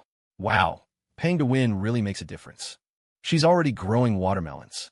I should talk to the staff at Happy Nest about setting up an express payment channel just for her. We need to fleece this sheep completely. The afternoon at the LNS house was peaceful and serene. Gentle sunlight filled the living room. Reasonable dozed in his cage, his round head bobbing. On the sofa, the girl had also fallen asleep, her phone still in her hand, her head still resting in her boyfriend's lap. Leo looked down at her sleeping face and couldn't help but smile. He gently tucked a strand of hair behind her ear. He could look at that beautiful, sleeping face forever and never get tired of it. He didn't even want to play on his phone anymore. When you have a girlfriend this beautiful to look at, who needs to stare at a screen like a grinning idiot? Just as he was about to put his phone aside, it buzzed. The screen lit up. Leo glanced at it. It was a text from David Chung, short and to the point. It said, "Tomorrow afternoon. Someone from Nexus is coming to talk." Claire, half asleep, heard the vibration and murmured, "What is it?" Leo's eyebrows rose slightly. He smiled softly. "It's nothing, go back to sleep. A big fish is on the hook." A new week began. After his Monday morning classes, Leo and his advertising classmates prepared to take the shuttle to the new campus. Before leaving, he made sure to grab lunch with his girlfriend at the main dining hall. Both their dorm's crews came along. While they were eating, Cheryl Chun from the arts department sent over the photos from last week's school publication shoot at the new campus, telling Leo and Claire to pick their favorites. At that, Claire forgot all about her food. She held her phone, swiping through the pictures one by one, studying them with intense focus. The other three girls from room 205 crowded around, gasping and squealing as they saw the photos. "Whoa, so beautiful. That's our Claire, all right. Hey, this group shot is great, too. You guys look so good together." The guys from room 520 perked up. "Really? Let us see." Three heads leaned in, and they let out their own chorus of praise. "Damn, you really do. Perfect match." Now Leo was curious, too. He leaned over with a grin. "Let me see. Which one's the best match?" Quinn excitedly turned the phone screen toward him. "This one," she declared. "What do you think? Gorgeous, right?" The image came into focus. In the photo, Ms. Bertha Sue had her arm linked affectionately with Lily Lou, the it girl of the humanities department. Both were smiling sweetly for the camera. "Leo, wait a minute. Do we have different definitions of a perfect match?" The girls, however, had their reasons. One is cool and stunning. The other is gentle and captivating. Their vibes just complement each other. They really do look good together. There's nothing better than girls taking pictures together. Marco, Leon, and Dylan nodded in solemn agreement. Totally, totally." Then they turned, clapping Leo on the shoulder with barely concealed glee. "A world with three people is just too crowded, man. Leo, you should probably just bow out gracefully." "Leo, this is bad. Lily Lou is my new love rival." Claire couldn't help but laugh, but she knew better than to not placate her boyfriend. All right, she said, taking back the phone. "The pictures of me and Leo are pretty good, too." She swiped through a couple more photos and showed them to the group. It was a picture of the infamous single slaughterhouse power couple. The young man had a refined, easygoing air, his smile warm. The young woman stood with her hands behind her back, lightly on her tiptoes, her eyes closed and her face tilted up toward him as if waiting for something. Sunlight fell over them, outlining their figures in a soft, golden halo. It was as picturesque as a painting. Everyone from both dorms stared, their eyes wide. "Holy shit, are you trying to be that romantic?" Molly clasped her hands to her chest, her eyes sparkling. "Ah, it's so sweet," she cooed. "My ship is sailing." Quinn snapped back to reality, a look of alarm on her face. "Wait, can you even publish a picture like that in the school magazine?" Marco waved a dismissive hand. "Why not? In the photo, our dear Bertha just has some sand in her eye, and Leo is helping her blow it out. It's just a display of classmate camaraderie. Perfectly reasonable, right?" His single sentence earned him admiring looks from both Leo and Claire. "Nice. Comrade Shaw is really getting the hang of this. He's becoming a true master of the reasonable arts. He's just earned himself a spot as a groomsman, right after Mr. Chin, reasonable as Bike, and Kevin Zhao." After lunch, the guys from room 520 rushed to the campus parking lot and boarded the shuttle to the new campus. The afternoon brought another familiar ad design class. Their professor was deeply disappointed when the beautiful Ms. Sterling failed to make an appearance to audit his lecture. He redirected his frustration, aiming his fire at the unlucky students in the class. One by one, he tore their assignments to shreds. Leo was not spared, but that was fine. After class, he headed straight to the art studio to find the head of his Mako Entertainment art team. The professor had just ripped into him. Now, it was his turn to rip into someone else. When he arrived at the studio, Before he could even ask his number one employee for the latest drafts, he saw that the head of his programming team was there as well. Wyatt Wei and Isabella Zhao were huddled over a long to-do list, deep in a heated discussion. Hearing footsteps, they turned. When Wyatt saw Leo in the doorway, his eyes lit up. "Whoa, benefactor bro, Mr. Zhao, you're here." Leo paused for a second before realizing Mr. Zhao was a reference to his Kevin Zhao alias. He recovered and nodded coolly. "Yeah, you two talking shop." He decided to show a little boss-like concern. "Running into any problems?" Wyatt shot to his feet, standing tall and proud. "No problems. When a company gives us a task, we get it done on time, even if the sky falls. The programming department's greatest principle is to live up to the boss's trust." Sitting next to him, Isabella stared, completely dumbfounded. "Wait a second. What?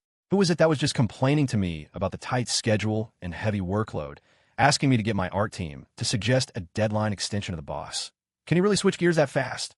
Leo, however, was quite pleased with his new programming lead's attitude. He didn't hold back his praise. "Not bad, not bad. Great attitude." He paused, then added, "The other departments should learn from you." Wyatt adopted a humble expression. "Oh, it's nothing.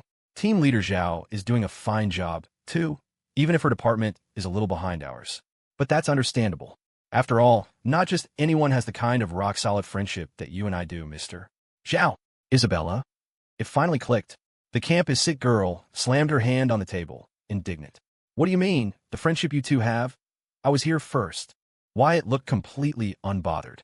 "First or last doesn't matter. I've shared a bowl of noodles with Mr. Zhao. The boss's wife even invited me over for dinner." Isabella's eyes went wide with fury. She fired back. "The boss's wife invited me too, and I've had cookies she baked with her own two hands." Wyatt shot back. "I've been on the receiving end of shoulder throw from the boss's wife." The two department heads of Mako Entertainment had devolved into a full-blown elementary school argument. Leo couldn't help but shake his head. He'd originally wondered if these two attractive people working together might hit it off and become a couple. Now it seemed impossible. The state probably had laws against two idiots dating. Still, this was good. A purely professional rivalry. Healthy competition. And he, the benevolent capitalist, would reap all the benefits. By now, Wyatt had waved his hand dismissively. "I'm not arguing with you. With this time, I could be making progress on my work." He turned back to Leo, his face breaking into an eager smile. "Bro, I'm gonna get back to it. I'll see you later for a home-cooked meal from your wife." After getting another nod of approval from Leo, Wyatt left, pleased as punch. The moment he was gone, Isabella sidled up to Leo conspiratorially. "Boss, you can't play favorites. I'm your number one employee. I'll definitely do a better job than him." She hesitated for a moment, then, as if making a monumental decision, gritted her teeth. "If it comes down to it, I'll take a pay cut. 200 less a month." "Wait, 150. Seeing the pained, flesh-tearing look on her face, Leo chuckled and waved his hand magnanimously. "No need. You'll get your full salary. You like playing garden grab, right? Just put more money into the game. Don't be stingy." Isabella froze, then her face filled with shock and gratitude. "Boss, you're such a good person." Then she spoke again, hesitantly. "So, can I ask for one last little thing?" Leo looked curious. "Go on." Isabella's eyes lit up. "You gotta eat the boss's wife's cookies." "I want to eat the boss's wife's cookies, too." Daily request for boosts and gifts. College students are often so pure and foolish. In their simple minds, they believe that a beautiful campus queen must surely bake delicious food. This belief is passed down from one to the next, never to be debunked, because even those who truly suffer will never speak of it. Their only thought is to maliciously drag others down with them. I've been rained on, so no one else gets to use a damn umbrella. Faced with such a sincere, death-defying request from his number one employee, Leo, as the boss, naturally wouldn't refuse. He agreed readily. "Done. The second you finish this batch of designs, you can have as many cookies as you want." He couldn't give them to her before the work was done. Wouldn't want anything to affect her productivity. Then another thought occurred to him, and he added, "But they're just for you. Don't share them with anyone else." Isabella understood perfectly and nodded vigorously. Don't worry. I'll definitely keep them all for myself. I won't give any to anyone else in the department. This is a special treat from the boss and his wife. Just for me. How could I share it? Favors like this are meant to be enjoyed alone." Isabella thought she was being incredibly clever. And so, amidst her profuse and sincere thanks, Leo strolled away with his hands behind his back. As he left, he could still hear her grateful shouts. "Take care, boss. Thanks so much, boss. Look at that," he thought. "Getting played like this, and she's still thanking me." Leo felt a pang of emotion, a slight sense of guilt and shame toward his simple, yet capable top employee. Am I being too cruel? But he quickly dismissed the thought. It's fine. I'm paying her enough. Besides, he reasoned, everything that happens next is on Kevin Zhao and Tessa Yuan. What does that have to do with Leo Wallace and Claire Sterling? Just as he was thinking of his best friend, his phone rang. He answered, and Kevin Zhao's familiar, booming voice came through the receiver, full of cheer. "Leo, I finished that job you gave me a while back." A few weeks ago, Leo had called Kevin and asked him to get some friends at his university in Portland to play all the popular browser-based games on the market and write up simple reviews. Kevin had taken it to heart. He dragged his roommates and classmates to the LAN center, and they'd gone on a gaming binge, playing through every type of browser game they could find. According to him, he created a detailed evaluation form, having everyone rate various aspects of the gaming experience. He even included subjective thoughts and opinions. He compiled it all into a single document and already emailed it to Leo. Leo was touched by his best friend's dedication and support. "Thanks, man. I'll buy you dinner next time." Kevin laughed on the other end. "It's nothing. We're brothers. No need for thanks. It's what I should do. Hey, how are things with you and the class president?" Leo chuckled. "Great. How about you and your girl?" "We're great, too," Kevin replied happily. Then he paused, as if remembering something, his tone tinged with confusion. "Oh, right, but something a little weird has been happening lately. We've both been sneezing a lot, like someone's talking smack about us behind our backs." Leo, holding the phone, froze for a fraction of a second. Then he nodded, his expression unchanging. "Oh, it's probably just your imagination. My ride's here, gotta go, talk later." After leaving the new campus, Leo flagged down a cab on the street and gave the driver the address. He was headed to the building on Wanning Road. He had arranged to meet with David Chung this afternoon. David was going to introduce him to the relevant manager from Nexus, and they were going to sit down and talk. Leo arrived at the Happy Nest headquarters first. He didn't go upstairs. He just gave David Chung a call. Soon enough, David came down.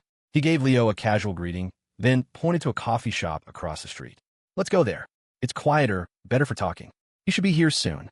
They crossed the street and entered the cafe, finding a table by the window. The guy from Nexus hadn't arrived yet.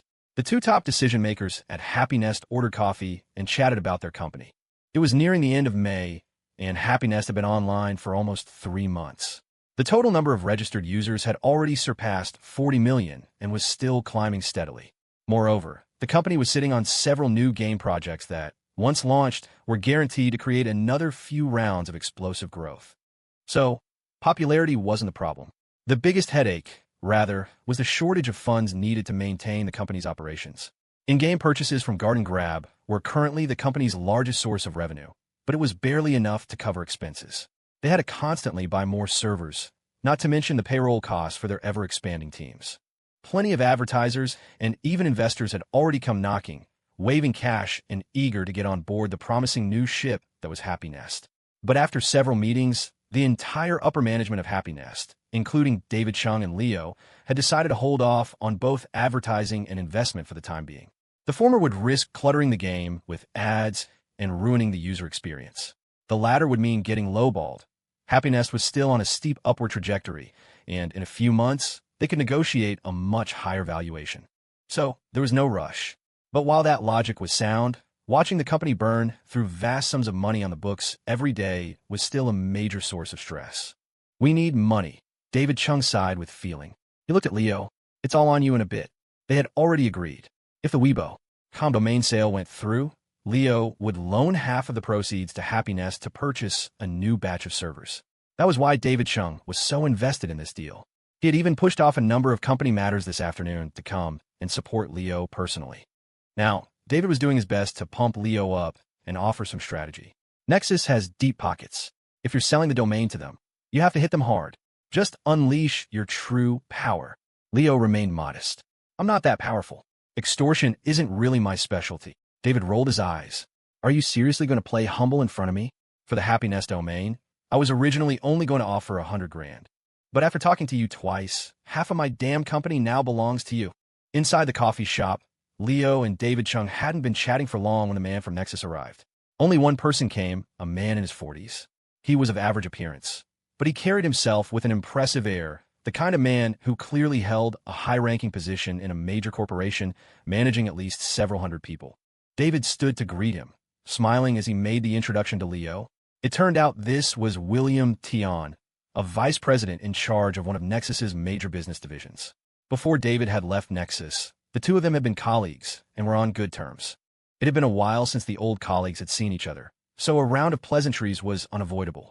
Leo listened with a smile, not interjecting, sizing up the Nexus VP. He looked familiar. In his past life, Leo had probably seen him in the news many times. He seemed to recall William being involved in the later Weibo project. William Tion. The name made Leo subconsciously think of the villain from that one bizarrely edited TV series, Journey to the West, the sequel. His mind wandered for a moment.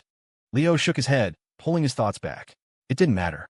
William Tion, or whatever his name was, even if the Buddha himself showed up today, my boy was going to fleece him for everything he was worth. After the small talk and laughter died down, David introduced Leo to William, but only said they were friends, an unlikely pair despite their age difference. He mentioned that he had bought the Happiness domain from Leo as well. He didn't mention Leo's current stake in Happiness, his role as a partner, or his title as Chief Strategy Officer. This was something they had decided on beforehand. As Happiness grew larger, it would inevitably attract more outside scrutiny. David would be the CEO in the spotlight, while Leo, as a partner in CISO, could remain behind the scenes. One in the light, one in the dark. It would make things easier down the line. So, even as an old colleague, the Nexus VP had no idea about Leo's true identity.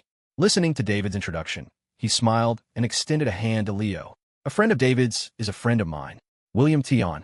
And what should I call you, young man? Leo politely shook his hand, a sincere smile on his face. Mr. Joe. You could just call me Joe. The three of them sat down again. They were all busy people who had taken time out of their day for this meeting, and the purpose was clear to everyone. So, there was no need for further pleasantries. William Tion got straight to the point, smiling. David told me he bought the Happiness domain from you, Joe. What a coincidence. We at Nexus are planning a new project and need a new domain. And we think the one you have, Weibo.com, is quite good. So I can't have a chat. If the price is right, we can sign the contract today. Leo smiled back, but offered a gentle correction. It's good for an ordinary person. For Nexus, it should be a perfect fit for your needs. You've already built a blog platform. The next step is a microblog, which, when spelled out phonetically, is Weibo. William Tion froze. This was supposed to be an internal secret at Nexus. Outsiders shouldn't have known. Even when he'd just mentioned Weibo, he had deliberately used a homophone to throw this Mr. Joe off the scent and prevent him from jacking up the price. Who would have thought? This kid had just laid all his cards on the table from the get-go. What was going on?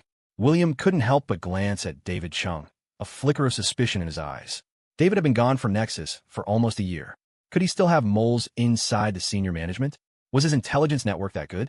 David wore an expression of serene indifference, sipping his coffee as if it had nothing to do with him. He even smacked his lips and made a few sounds of appreciation. This coffee really is excellent. Unable to get an answer from David, William, as a Nexus VP, was no stranger to high-pressure situations.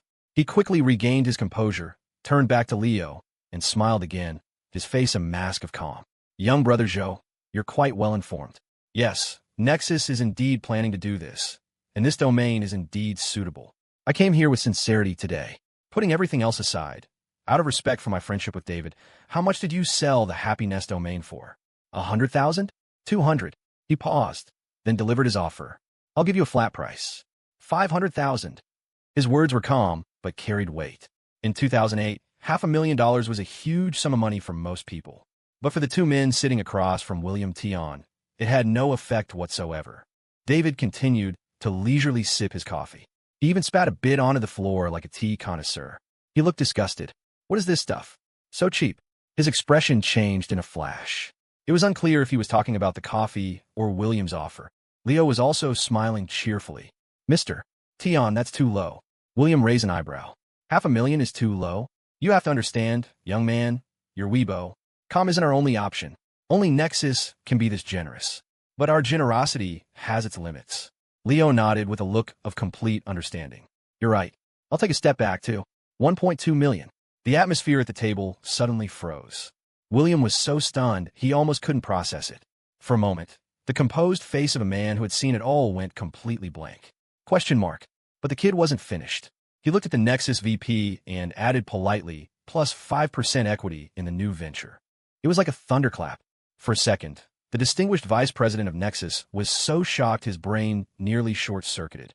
When he snapped out of it, William shot to his feet, his face as dark as water. He turned to David Chung. David, I came here out of respect for you. But if this person has no sincerity and is just trying to make a fool of me, then there's nothing more to discuss. Goodbye.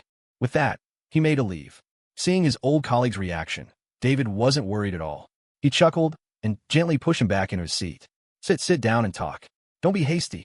Just listen to what he has to say. He has his reasons for that price. Hear him out. Maybe you'll be convinced. William sneered. Fine. I'll give you that much face. I'll give him 5 minutes. I'd like to see what kind of masterpiece he can spin. David Chung laughed heartily. No need. 3 minutes is enough. He had experience with this. He'd been through it himself. With that, David turned to Leo and waved his hand grandly. Leo, oh no, I mean Joe. Go get him. Barring any surprises, the next 30 chapters will have a series of high-energy moments, requesting boosts and gifts. It didn't even take 3 minutes. Leo only needed 3 seconds. He took out a pre-printed proposal, placed it on the table, and pushed it toward William Tion. He added a polite, please have a look. I'd appreciate your feedback. William took the proposal, shot Leo a cold sneer, then casually flipped through the first 2 pages. The sneer froze on his face. Then, it turned to astonishment, then to shock, and finally, to a fervent, ravenous hunger. He flipped the few thin pages back and forth, over and over, as if wanting to savor and dissect every single word 10 times before letting go. The more he read, the brighter his eyes became, his expression growing more and more excited. He eagerly tried to flip to the next page, only to find he was already at the end. The Nexus VP, who just a moment ago was ready to storm out, suddenly looked up at Leo, his voice urgent. What about the rest? Leo maintained his polite smile. That's all for now. Beside them, David Chung watched his old colleague's anxious, squirming discomfort, and a grin split his face. So that's what I looked like back then. Watching someone else go through it feels pretty damn good. Finally, William took several deep breaths, managing to calm himself down. He carefully and reverently put the proposal away. Then he looked up at Leo, his expression solemn. This is too big. I can't make the decision. I need to go back and report this to my superiors. But don't worry. Within a week, I guarantee I'll give you a satisfactory answer. He finished, then made a cautious plea. But this proposal, please don't share it with anyone else. After receiving Leo's assurance, the Nexus VP let out a huge sigh of relief. He apologized to Leo and David and then quickly stood up to leave. He practically bolted out the door, clutching his briefcase tightly and glancing around warily, as if he were carrying millions in cash and terrified of being robbed. Watching William go, David finally broke into an excited smile. This time, he said, it's a done deal. I knew you were a master at this. Leo looked thoughtful, pondering. Next time we meet, if I raise the price a little more, you don't think he'll get mad, do you? David, please, for the love of God, be a decent human being. After shooting down his partner's idea, David's expression grew a bit more serious. But this Weibo proposal you gave him, will it affect us? You gave him the idea. Once Nexus builds up their platform, it'll be a competitor to us. Happy Nest is aiming to be a social media platform, too. His voice was laced with worry. Leo nodded in agreement. True. Then, in the next second, right before David's dumbfounded eyes, he magically produced another proposal and handed it over. That's why I gave them version 1.0. This one is 2.0. David? He snatched the 2.0 proposal and quickly flipped through it. When the CEO of Happy Nest looked up at Leo again, he was staring as if at a monster.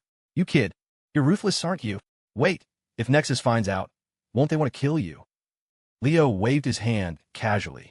It's fine. A group of 10 or 20 guys can't get close to me easily. David was so exasperated he had to laugh. 10 or 20 guys. Who do you think you are, Bruce Lee? Remembering the display of a certain retired Special Forces veteran at the Dynasty Lounge, Leo corrected him with conviction. No, I'm Mr. Show. With their business concluded, David hurried back to the office, and Leo hurried back to the old campus to see his girlfriend. The two decision-makers of Happy Nest parted ways. This is good, Leo remarked without a hint of shame. We all have things to do. The division of labor is perfectly reasonable. David felt his fists clenching. Why wait for Nexus to come after you? I want to punch you right now. Before they left, another thought occurred to David. Oh, right. On Wednesday, a business magazine is coming to interview me. Are you coming? Leo, wave him off. You're the light, I'm the dark. You can have the spotlight.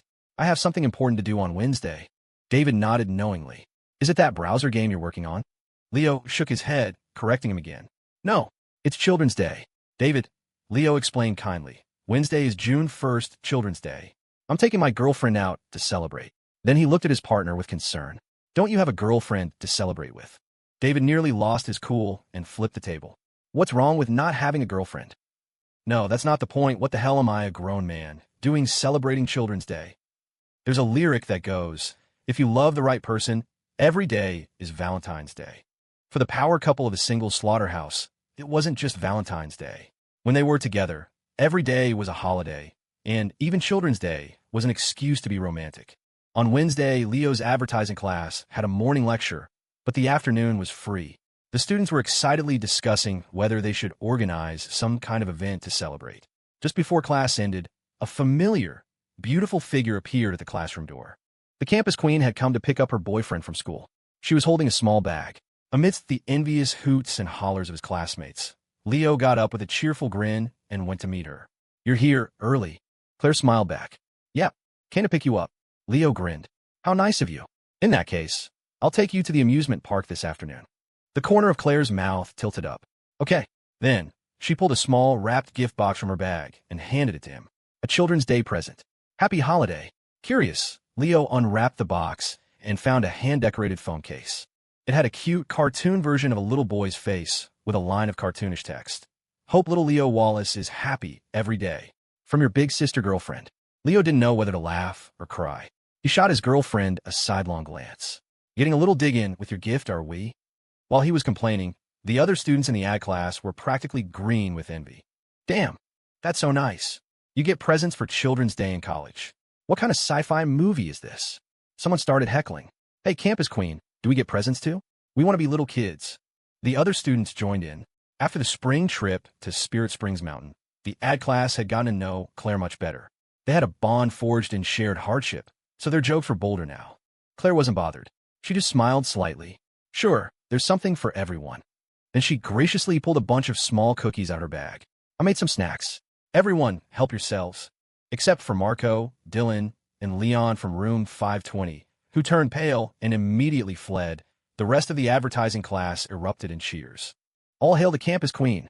That day, the students who had fulfilled their wish of tasting the campus queen's handmade cookies nearly got reincarnated as actual children. At noon, the crews from room 205 and room 520 gathered for lunch at the dining hall. After confirming that Bertha had distributed all of her cookies to the other students in the advertising class, Marco, Dylan, and Leon breathed a collective sigh of relief. They clutched their chests, looking like they had just survived a near-death experience. Claire's gaze drifted over to her 3 loyal underlings, and she showed off the magnanimity of a gang leader. I have more at home. If you want some, I can go back and get them.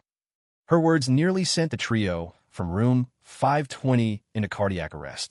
Their faces turned green as they shook their heads frantically. No, we can't accept such a reward without earning it. Those precious cookies. Bertha, you should save them for Leo or the Queen of England. We're not worthy, we'll pass for now. Fortunately, the girls from room 205 jumped in to smooth things over.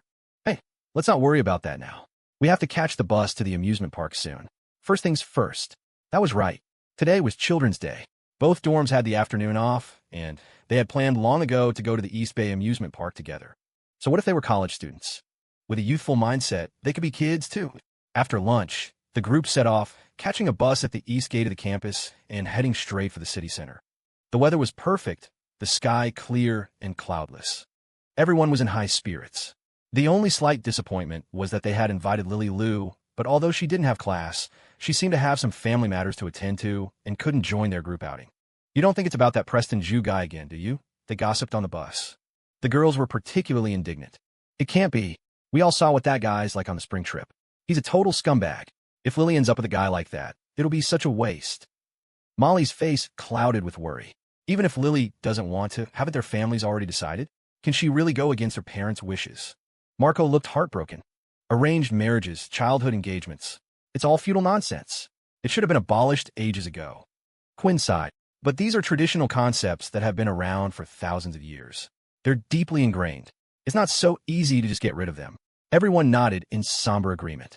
Claire chimed in lightly from the side. If you can't get rid of the concept, you can always get rid of the person she's engaged to and the people who arranged it. The air went still for a moment. Everyone stared dumbly at Claire, who had delivered the line with a completely casual expression. A question mark slowly formed above their heads. That's an unconventional way to solve a problem. Can you actually do that? Marco swallowed hard. Bertha, you wouldn't.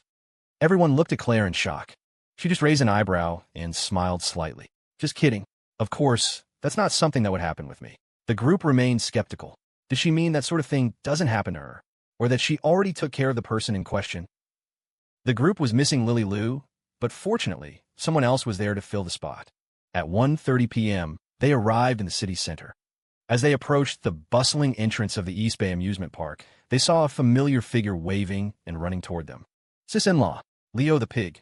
Over here, over here. It was Annie Cakes, the little princess herself. Anna had a rare day off from her internship. As soon as she heard her brother, sister-in-law, and their friends were coming to the amusement park, she had eagerly signed up to join. Everyone was thrilled to see her, and they all greeted each other warmly. Marco spread his arms wide, a passionate look on his face. Annie Cakes, I missed you so much. Come on, give me a hug. He was promptly kicked aside by an unamused Anna. In your dreams, perv. Seeing his wounded, mournful expression, she grinned and tossed him 2 small slips of paper as a consolation prize. All right. Here are the contact numbers for those performing arts majors from East Bay Financial you wanted. 2 of them.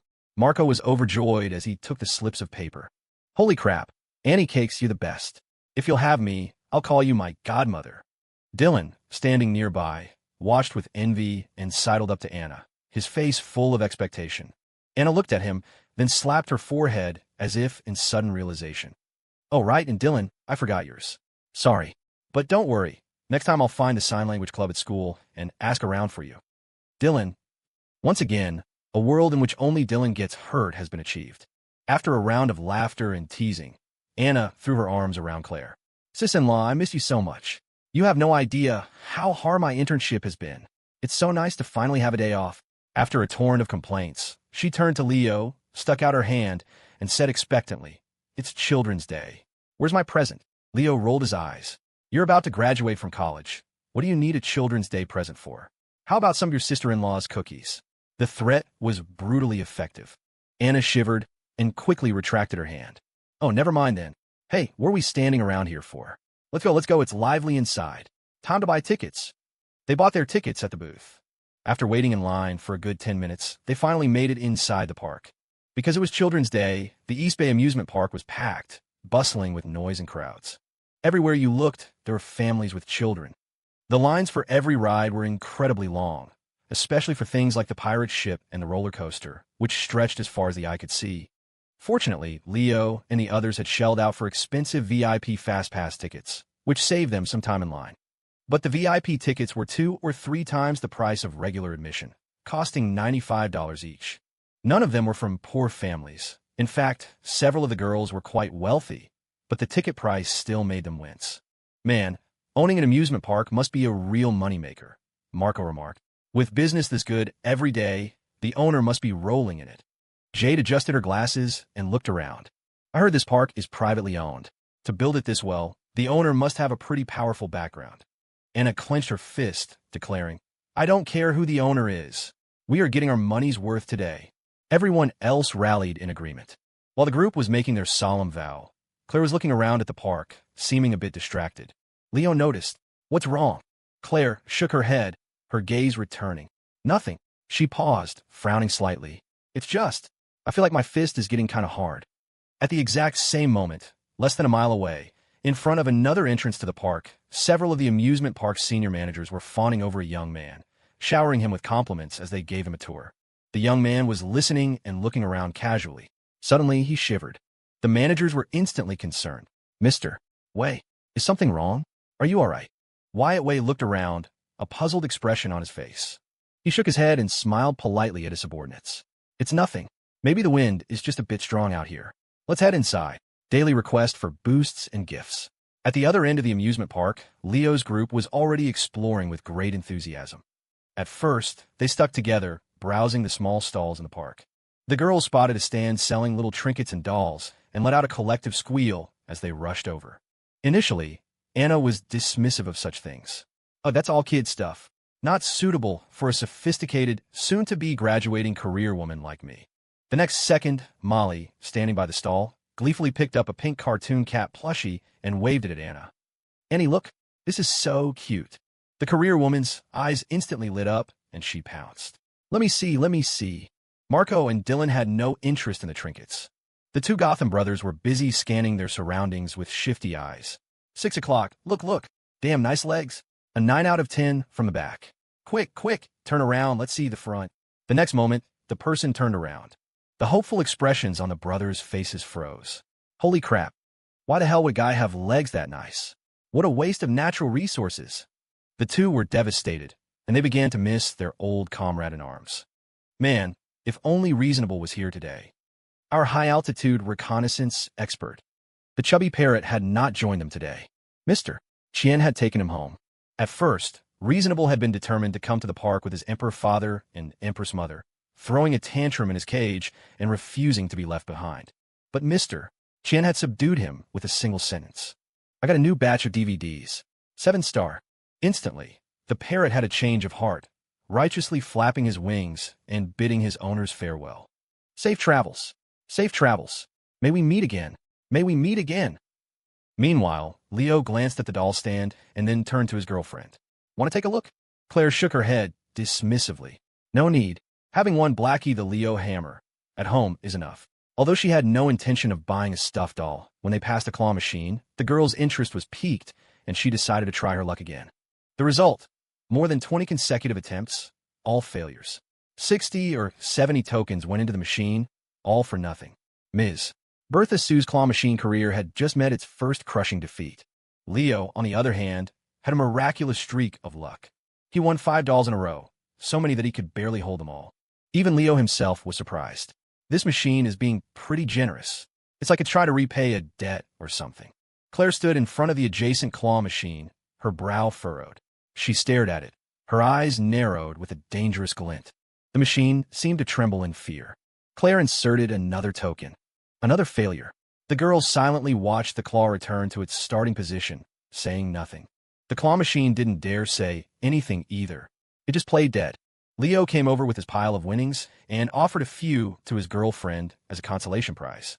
"It's okay. Sometimes you're lucky, sometimes you're not." Claire thought for a moment and nodded.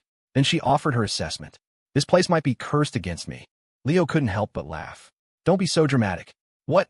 Is the owner of the amusement park your sworn enemy or something?" It was meant as a casual joke, but the girl became thoughtful, already planning to have Mr. Joe investigate who owned this park. Putting a claw machine in the park that was this disrespectful. The owner must be a bad person. She'd have Mr. Joe handle it. After wandering around that section of the park for a while, the group reassembled and eagerly set off to find some rides. Although they didn't know who the owner was, the scale of the park made it clear that they were powerful. East Bay Amusement Park covered a huge area and was packed with a wide variety of attractions. From pirate ships to roller coasters, classic carousels, pendulum rides, bumper cars, haunted houses. The lines for some of the popular rides were just too long. Even with their VIP fast passes, it still took them over 20 minutes to get on the bumper cars. When it came time to choose their cars, there were single and double options. 3 single cars were left. There were 9 people in their group. The 2 couples both chose double cars. That left 5 people. Dylan, Marco, and Jade instinctively looked at Quinn, then immediately scrambled for the single cars. "I want a single. Miju. That left Anna standing alone next to Quinn, completely bewildered. "What's going on?" Quinn waved her hand enthusiastically. "It's nothing. Annie, you can ride with me. I'll drive. I'm a great driver." Anna looked at Quinn's confident expression and nodded trustingly. "Okay." 30 seconds later, the terrified screams of the East Bay Financial Campus Queen echoed through the entire bumper car arena, accompanied by the gleeful shouts of Quinn, the god of driving. Come on, let's go again." "Hey, why are you dodging? They're called bumper cars for a reason." "Hold on tight, Annie, watch this move." Anna's voice was nearly distorted by the G-forces. "I'm not looking, just let me out. Help. Taste Bertha Sue's cooking. Experience Quinn the driver's skills." It was another day of rounding out Annie Cakes' life experiences. 9 people went into the bumper car arena. Only 8.5 came out. A certain Annie Cakes had lost half of her life force and was now clinging to her sister-in-law, looking half dead. Bumper cars aren't fun at all. I'm never playing again. Claire was both amused and concerned. She stroked her best friend/sister-in-law's head. Maybe you should rest for a bit. We don't have to rush to the next ride. The next second, Anna forced herself to rally. No, the tickets were $95. We have to get our money's worth. Quinn, looking like she hadn't had nearly enough fun, came over and suggested, "Hey, Annie, want to go for another round?" Before she could finish, Annie Cakes had already scrambled a good 10 feet away from her. No thanks. I think I prefer a ride that isn't life-threatening." With Quinn the driver of the wheel, the bumper cars had been elevated to a level of thrill they were never meant to reach. It was time to cool down a bit. The group left the bumper car arena and wandered around the park, buying snacks and drinks. It was a pleasant break. The comfort of food finally soothed Anna's frayed nerves. Up ahead, they saw a punching machine game with a line of people waiting to play. The score wasn't in professional pounds of force, but a rating out of 999. A few adults went up to try, the highest score being in the 700s, which drew gasps of admiration from the crowd. A young girl tried too, hitting the bag with a light punch that only registered 200 or 300 points. She ended up hurting her hand and ran to her boyfriend for comfort. Marco and the guys perked up. "I'll give a shot." He excitedly got in line, took a deep breath, and swung with all his might. Thwack! The counter displayed a score of 400. Quinn tried too, but she missed her mark and only got a score in the low 100s. Marco puffed out his chest. "See? This kind of thing is best left to us men." The next second, a thunderous crack echoed through the area. The machine shook violently. Everyone, including Marco, instinctively turned to look. The score on the machine shot up, rocketing past 700 to stop at 770. Molly retracted her small, delicate fist like a startled deer. "Oops," she said softly. "The bag is so hard. It kind of hurts." She turned to her boyfriend for a comforting hug. "Marco, the rest of the group?" It was hard to imagine what would happen if the cute, adorable Molly landed a punch like that on a person. Quinn laughed. 407.70. One Molly is almost worth 2 Marcos. Marco's face fell, but he tried to save face. "It's just a game. It looks scarier than it is. A real fight would be a different story." Jade offered a cool, objective analysis from the side. "In a real fight, one punch from Molly and you'd be on the ground while she's crying and begging you to wake up." The park was just too crowded. Even with the fast passes, the lines were long. So the group decided to split up and queue for different rides. Anna tagged along with her brother and sister-in-law. Her main goal was to stay away from the dangerous Quinn. But in doing so, while she avoided physical harm, she was subjected to the emotional damage of their constant public displays of affection. The couple strolled through the park hand in hand, not in any rush to get on a ride, simply enjoying the leisurely walk. Anna trailed behind them, practically bouncing with impatience. "Hey, you two can go for a walk anywhere. We bought tickets. We have to get our money's worth. Come on, let's go on a ride." Just then, they came across the carousel. Claire's eyes lit up, and she looked at Leo. Leo caught her glance and smiled. "Want to ride this?" Claire's eyes sparkled as she nodded. "Yeah." From the aloof campus queen in her past life to the ice-cold CEO, she had never once come to an amusement park while she was single. In this life, as part of a couple, her girlish heart was reawakening. She wanted to experience even these seemingly childish rides with her boyfriend. Leo readily agreed. "Let's go." The couple walked hand in hand to the carousel line. Anna, following behind, muttered under her breath, "What's so fun about a carousel? Isn't this for little kids?" Leo shot her a look. "So, are you riding or not?" Anna's answer was instantaneous and firm. "I'm riding. For the value." The line for the carousel wasn't too long, and after a short wait, it was their turn. The power couple naturally shared a horse. Claire sat in front, and Leo sat behind her, his arms wrapped around her waist, letting her lean back against his chest. Claire turned slightly, looked back at Leo, and broke into a radiant smile. She leaned in and gave him a quick peck on the lips. A little kid on a nearby horse saw them, and his eyes went wide. "Whoa, that big sister is so pretty. A handsome guy and a pretty girl." Anna, sitting on the horse behind them, was not pleased. "Ahem, over here. There's a pretty girl over here, too." A few kids turned to look at her, their eyes full of wonder. "Wow, that big sister is pretty too." But before Anna could strike a prim and proper pose, the children's innocent questions came flooding in. "Big sister, why are you all alone? Is it because you can't find a boyfriend? Riding the carousel alone seems kind of sad. Does it make you want to cry, big sister?" Anna, her fist suddenly clenched. What a stupid amusement park. She hated places with this many annoying little brats.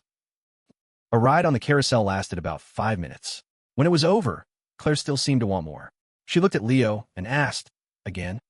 It was the first time Leo had seen this childish, playful side of Claire. Looking at her expectant face, he just thought, how can my girlfriend be this cute? He agreed without a second thought. Sure, let's go again. They had to get back in line for a second ride, but Anna, who had just gotten off, refused to go again. It wasn't the ride itself. It was the constant, gossipy questions from the nearby brats that had nearly broken her. You guys go ahead. I'll wait for you over there. Anna waved at her brother and sister-in-law and walked away. Behind her, she could hear the children's well wishes. Good luck, single big sister. You'll definitely find a boyfriend. Anna stumbled, then gritted her teeth and walked faster. Leo and Claire got back in line for the carousel, while Anna walked over to a nearby flower bed. Finally free from the bratty kids, she could let out a sigh of relief. Staring at the bustling crowd, she began to wonder what ride they should go on next. Just then, she heard the sound of children laughing and the concerned calls of adults from nearby. Anna looked up instinctively. She saw a little girl, about 6 or 7 years old, skipping toward her, dressed in a beautiful princess gown. Following behind her was a couple in their early 30s. Honey, be careful, they called out. Don't fall. Their words were prophetic.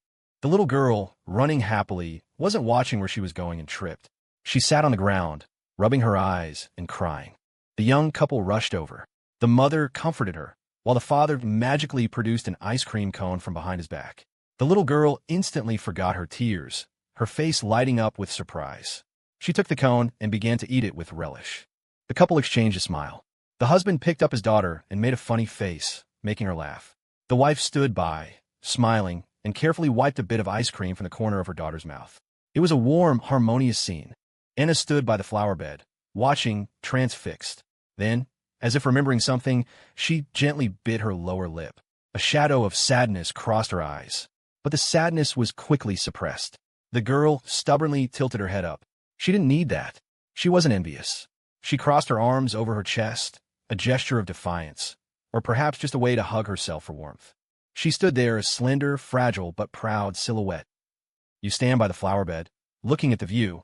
The person looking at the view is, from a distance, looking at you. Dozens of yards from the flower bed, at a fork in the path, Wyatt Way stood surrounded by his fawning senior managers. The crowd swirled around them, but his gaze was uncontrollably drawn to the distance, to the slender, solitary figure by the flower bed. In the throng of people, it was almost impossible to make out the girl's features, but her defiant posture, her arms crossed in front of her, was so clear it made his heart skip a beat. He knew that feeling all too well. It was like looking in a mirror. He could feel exactly what she was feeling in that moment, unwilling to show weakness, like an abandoned wild animal, forced to find its own warmth. And so, in that moment, Wyatt was also transfixed. Looking at the distant figure of the girl, he felt a flicker of something, a jolt of recognition. So, I'm not the only one who feels this way. Many years later, Wyatt would clearly remember that first glance. When Leo and Claire finished their second carousel ride and found Anna by the flower bed, she was already back to her usual sunny self. All done. I told you the carousel was boring. Let's go, time for some grown-up rides. Her voice was as cheerful and lively as ever. Anyone else wouldn't have noticed a thing. But Leo and Claire were different. One was the brother who had grown up with her, their bond as close as real siblings. The other was the best friend and sister-in-law who had been like a sister to her in a past life. Both were sharp and perceptive, and they knew Anna better than anyone. Looking at the girl's bright smile, they immediately sensed that something was off. Leo studied Anna closely. What's wrong? Claire also looked concerned. Are you upset? Did something happen? Anna paused, then put on a nonchalant expression. What could possibly be wrong with me? Don't worry, I'm fine. Leo eyed his sister suspiciously.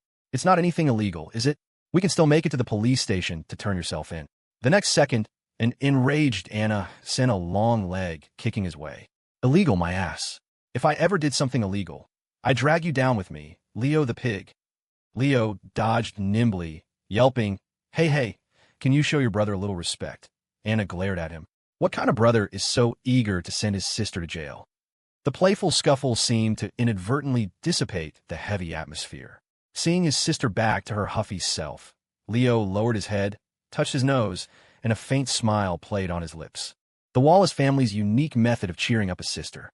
Claire pulled her best friend back and took her hand. Are you really okay? By now, Anna seemed to have completely recovered her spirits. She grinned at Claire. I'm really fine. I was just getting a little bored and sleepy this afternoon. Another ride will definitely wake me up. Claire looked thoughtful. In that case, how about we do something a little more thrilling next? Anna's eyes lit up. Yes. We should have done that from the start. I told you that carousel was boring. A few moments later, standing in front of the East Bay amusement park signature attraction, the ultimate invincible explosive death pirate ship, Anna stared up at the massive vessel swinging and spinning a full 360 degrees in the sky. Her face was a mask of sheer terror. She turned to Claire, swallowed hard, and stammered, Sis-in-law, isn't this a little too thrilling? Claire smiled. Didn't you want to wake up? The more thrilling, the more effective. Leo added, this is their main attraction. You have to ride it to get your money's worth. That one sentence was enough to steel Anna's resolve. She gritted her teeth. Fine, for the value. But even as she said it, she was getting more nervous in line. She kept turning to her brother and sister-in-law for reassurance. You two will be with me, right? We all go on together. Leo and Claire readily agreed. But just as they were about to board, something unexpected happened. Anna, at the front of the line, stepped through the gate. But when Leo and Claire tried to follow, a staff member stopped them. We're full. You'll have to wait for the next ride. The couple froze. They quickly shouted to Anna. Annie, wait, we have to take the next one. But by then, Anna was so consumed with the anxiety of getting on the ride that she couldn't hear them. Eyes squeezed shut, she muttered prayers under her breath and walked toward the pirate ship with a look of tragic determination. Once she was seated, she tightly gripped the hands of the brother and sister-in-law on either side of her and let out a long sigh of relief. Phew, bro, sis-in-law, I think I'm feeling much better. There was no response from her sides.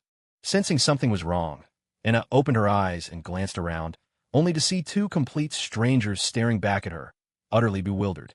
The passengers. Anna. Realization dawned. She frantically looked down and saw Leo and Claire standing at the entrance gate, looking equally stunned. And at that moment, the pirate ship began to move. Anna's face drained of color. Wait a minute. Let me off. As the girls' tragic screams echoed from the spinning, flying pirate ship, the couple below looked up at the 360-degree chaos with a guilty conscience. Claire nudged her boyfriend with her elbow and whispered, Leo, will Annie be okay? Leo considered it carefully. She should be fine. This way, she probably won't be thinking about what was upsetting her earlier. Fighting fire with fire. By evening, the group reassembled after going on their separate rides. Everyone was excitedly sharing their experiences. But when they saw Anna, they were all shocked. Whoa, Annie, what happened to you? Why do you look so pale? A wilted Anna was clinging to Claire like a listless koala. I'm not dead, just a little bit dead. Seeing her in such a sorry state, the group considered calling it a day. But Anna, rallying her remaining strength, vehemently objected. No, we haven't gotten our money's worth yet. I can still go on. Her words left everyone at a loss for whether to laugh or cry. You're still worried about getting your money's worth? At this rate, you're going to lose your life before you break even. But at Anna's insistence, the group decided to do one last attraction. The haunted house. The haunted house was another one of East Bay amusement park signature attractions.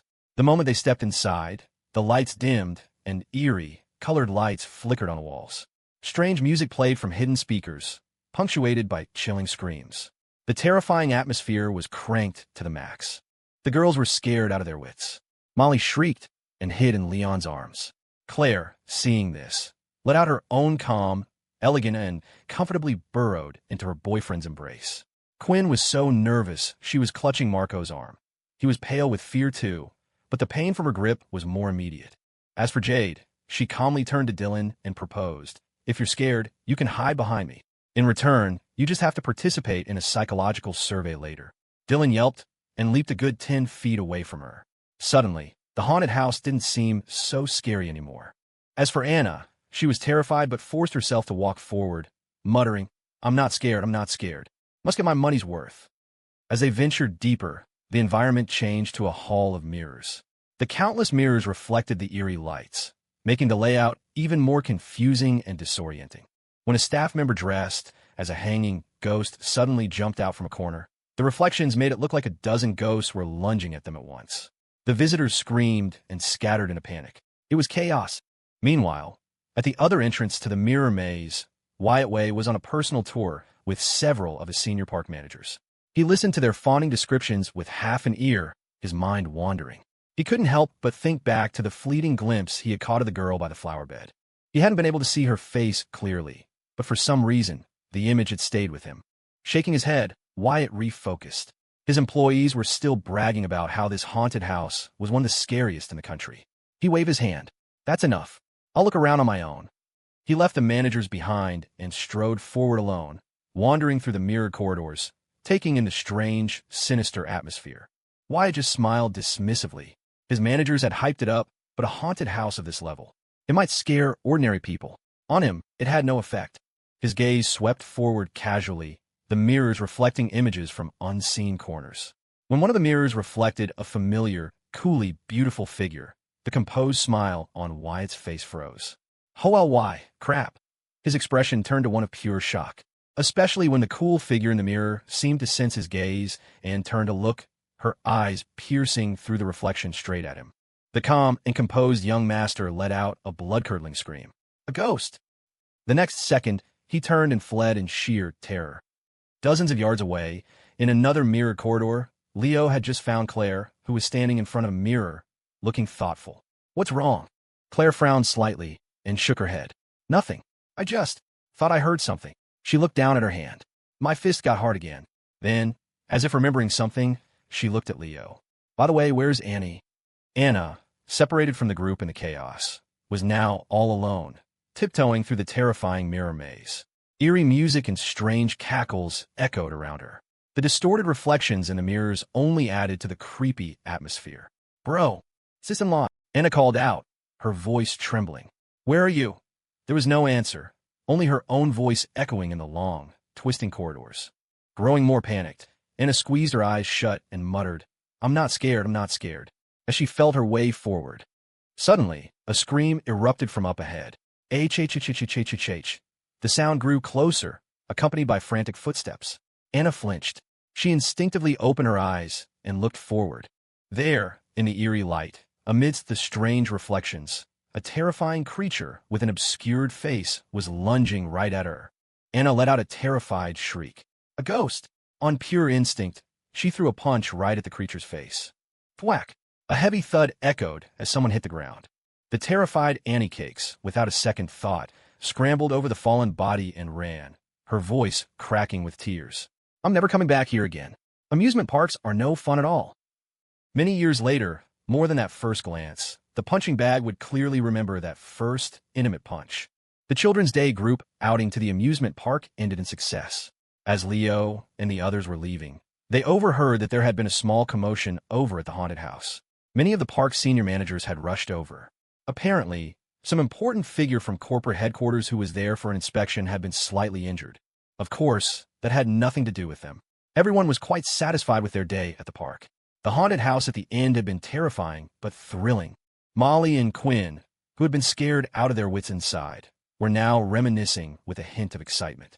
We should come back again sometime, or we could do the bumper cars a couple more times. The latter suggestion was eagerly put forth by Quinn the driver, and was immediately and unanimously shot down by everyone else. Claire turned to her best friend. Annie, what did you run off to in the haunted house? Did anything happen? By now, Anna was standing tall and proud, her chest puffed out. Of course not. I'm not afraid of ghosts. In fact, I took one of them down myself.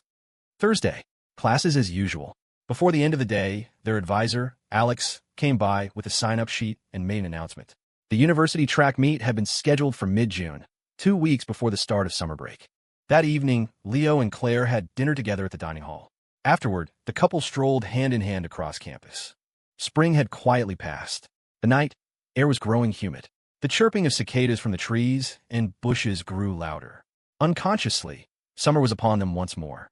They wandered over to the track, where a number of students were out for an evening run, perhaps preparing for the upcoming meet. The couple sat down on the bleachers. Watching the dedicated figures on the track, Leo smiled. Around this time last year, we were jogging on the track at Northwood High. I got tired, and you handed me a bottle of water. Like a magician, Claire produced a bottle of soda from her bag and casually handed it to her boyfriend. You get one now, too. Leo took it with a smile, twisted the cap, took a sip, and then passed it to Claire. She took it, and without a second thought, drank from it as well. The indirect kiss that would have caused an earthquake of gossip at Northwood High last summer was now a completely normal, everyday occurrence for the couple. Even the Berkeley students jogging past barely registered it anymore, accustomed to the sight. They were just filled with a seething envy, muttering the slogan "to hell with Northwood High" under their breath as they found a new burst of energy to pound out their frustrations on the track. The early summer breeze carried the same humid warmth as Northwood last year. Leo leaned back, his hands propped on the bleacher behind him, and gazed up at the clear night sky. The familiar, faint scent of his girlfriend beside him was deeply relaxing. Claire sat next to him, her knees pulled up to her chest. She turned to look at her boyfriend. "Do you remember what you said on the track around this time last year?" Leo paused, trying to recall, but drew a blank. "What did I say?" Claire raised an eyebrow. "You said that when you were a kid, Northwood felt like the whole world, and you couldn't imagine leaving it. But eventually you had to. You also said that even the people closest to you will slowly drift away, that it's inevitable, that there will always be someone with you, but no one will be with you forever." Realization dawned on Leo. "All right, and then you said that wasn't true, that some people will always be there, like parents, and, like you." He turned his head to look at the girl beside him. Claire met his gaze, a gentle smile on her face. "See, I wasn't lying. A year later, I'm still here, and I always will be." Leo smiled back, his eyes warm. He teased, "The bond of a desk mate, huh?" But Claire's lips curved upwards. "No." Before her boyfriend could react, the girl swiftly leaned forward and pressed a light kiss to his lips. She pulled back. Inches apart, they looked into each other's eyes. Claire's were clear and calm, as gentle as a lake. Her voice was soft but firm. "It's love." The evening wind blew. The summer cicadas chirped. It was the tangled thread of fate, a destiny ordained by a twist of time. In the moonlight, the girl's face was as cool and ethereal as ever, but her eyes held a tenderness that few would ever see. Leo looked at Claire and smiled gently. "Yeah, it's love." Then he leaned down and kissed her again. On the Berkeley track that night, the jogging students were fortunate enough to witness this scene. After a fleeting glance, they were all filled with a righteous fury, channeling their energy into a mad dash around the track. "Fine, go ahead and kiss. No one can outkiss you too. What the hell are they teaching you at Northwood High?" It was hard to say, but the next class of Northwood High freshmen coming to Berkeley were in for a treat. Friday, after his afternoon classes at the new campus, Leo had his usual meeting with the two department heads of Mako Entertainment. When he saw a certain young man with a swollen, bruised eye, Leo's head filled with a question mark. "Who are you?" Wyatt Way clutched his black eye, his face a mask of misery. "Bro, it's me." Leo stared at the shiner, even more bewildered. "What happened to you?" Wyatt's expression was a complicated mix of emotions that finally coalesced into a long, weary sigh. "I saw a ghost." Daily request for boosts and gifts. In the end, Wyatt Way didn't explain the situation to Leo in detail. For one, it was embarrassing and hard to put into words. For another, he was still a bit dazed and hadn't fully processed what had happened himself. All he remembered was the dim, eerie atmosphere of the haunted house. In the mirror maze, he'd zoned out for a second and thought he'd seen the terrifying figure of Demonis Sue. He had immediately turned and fled. In his panic, he hadn't been paying attention to what was in front of him. He ran head-on into someone, and they punched him out. He hadn't even gotten a good look at his attacker. He just vaguely remembered that their startled shriek sounded a bit familiar. But he hadn't had time to identify the voice before his head was buzzing and he was on the ground. Then, a sharp pain as they stepped right on him. Wyatt's thoughts returned to the present, and he subconsciously reached down to touch his waist, wincing and sucking in a sharp breath. Good Lord, that kick. It was almost a fatal blow. Isabella, Zhao watched him with undisguised glee. "Serves you right. That's what you get for slacking off on Children's Day instead of working." Then, the art team lead turned to Leo, seizing the opportunity to show her loyalty. "Boss, I'm different. I was working overtime on Children's Day." Leo nodded at her approvingly. "Very good. Keep it up." Isabella's work ethic was indeed commendable. She deserved a reward of Bertha Sue's handmade cookies. After some small talk, Leo listened to the progress reports from his two department heads. The art team, under the command of the workaholic Isabella Zhao, was churning out drafts at a furious pace. As they worked together more, both the quality and efficiency of their output were steadily improving. Progress was solid. As for the programming team, Wyatt Way lived up to his reputation as a master programmer, even earning the praise of Kenzo, the Game Development Club president. He had personally assembled a team and was already working on the front-end development of the Battle Through the Heavens browser game. Starting from scratch would be a lot of trouble, Wyatt explained to Leo. But copying and modifying an existing model is much easier. With all the mature browser games on the market to use as a reference, we can have a prototype for our game up and running very quickly. Leo nodded. You can use the framework of an existing game. We only need to develop some of the detailed gameplay mechanics ourselves. Use the 2 documents I gave you as a reference, and you can make the final decisions on the rest. The 2 documents were the game design plan he had finalized with Potato, the author of Battle Through the Heavens, and the comprehensive review compiled by Kevin Zhao's team of dozens of players. They provided a solid basis for comparison. That's more than enough, Wyatt said readily, not forgetting to shower Leo with praise.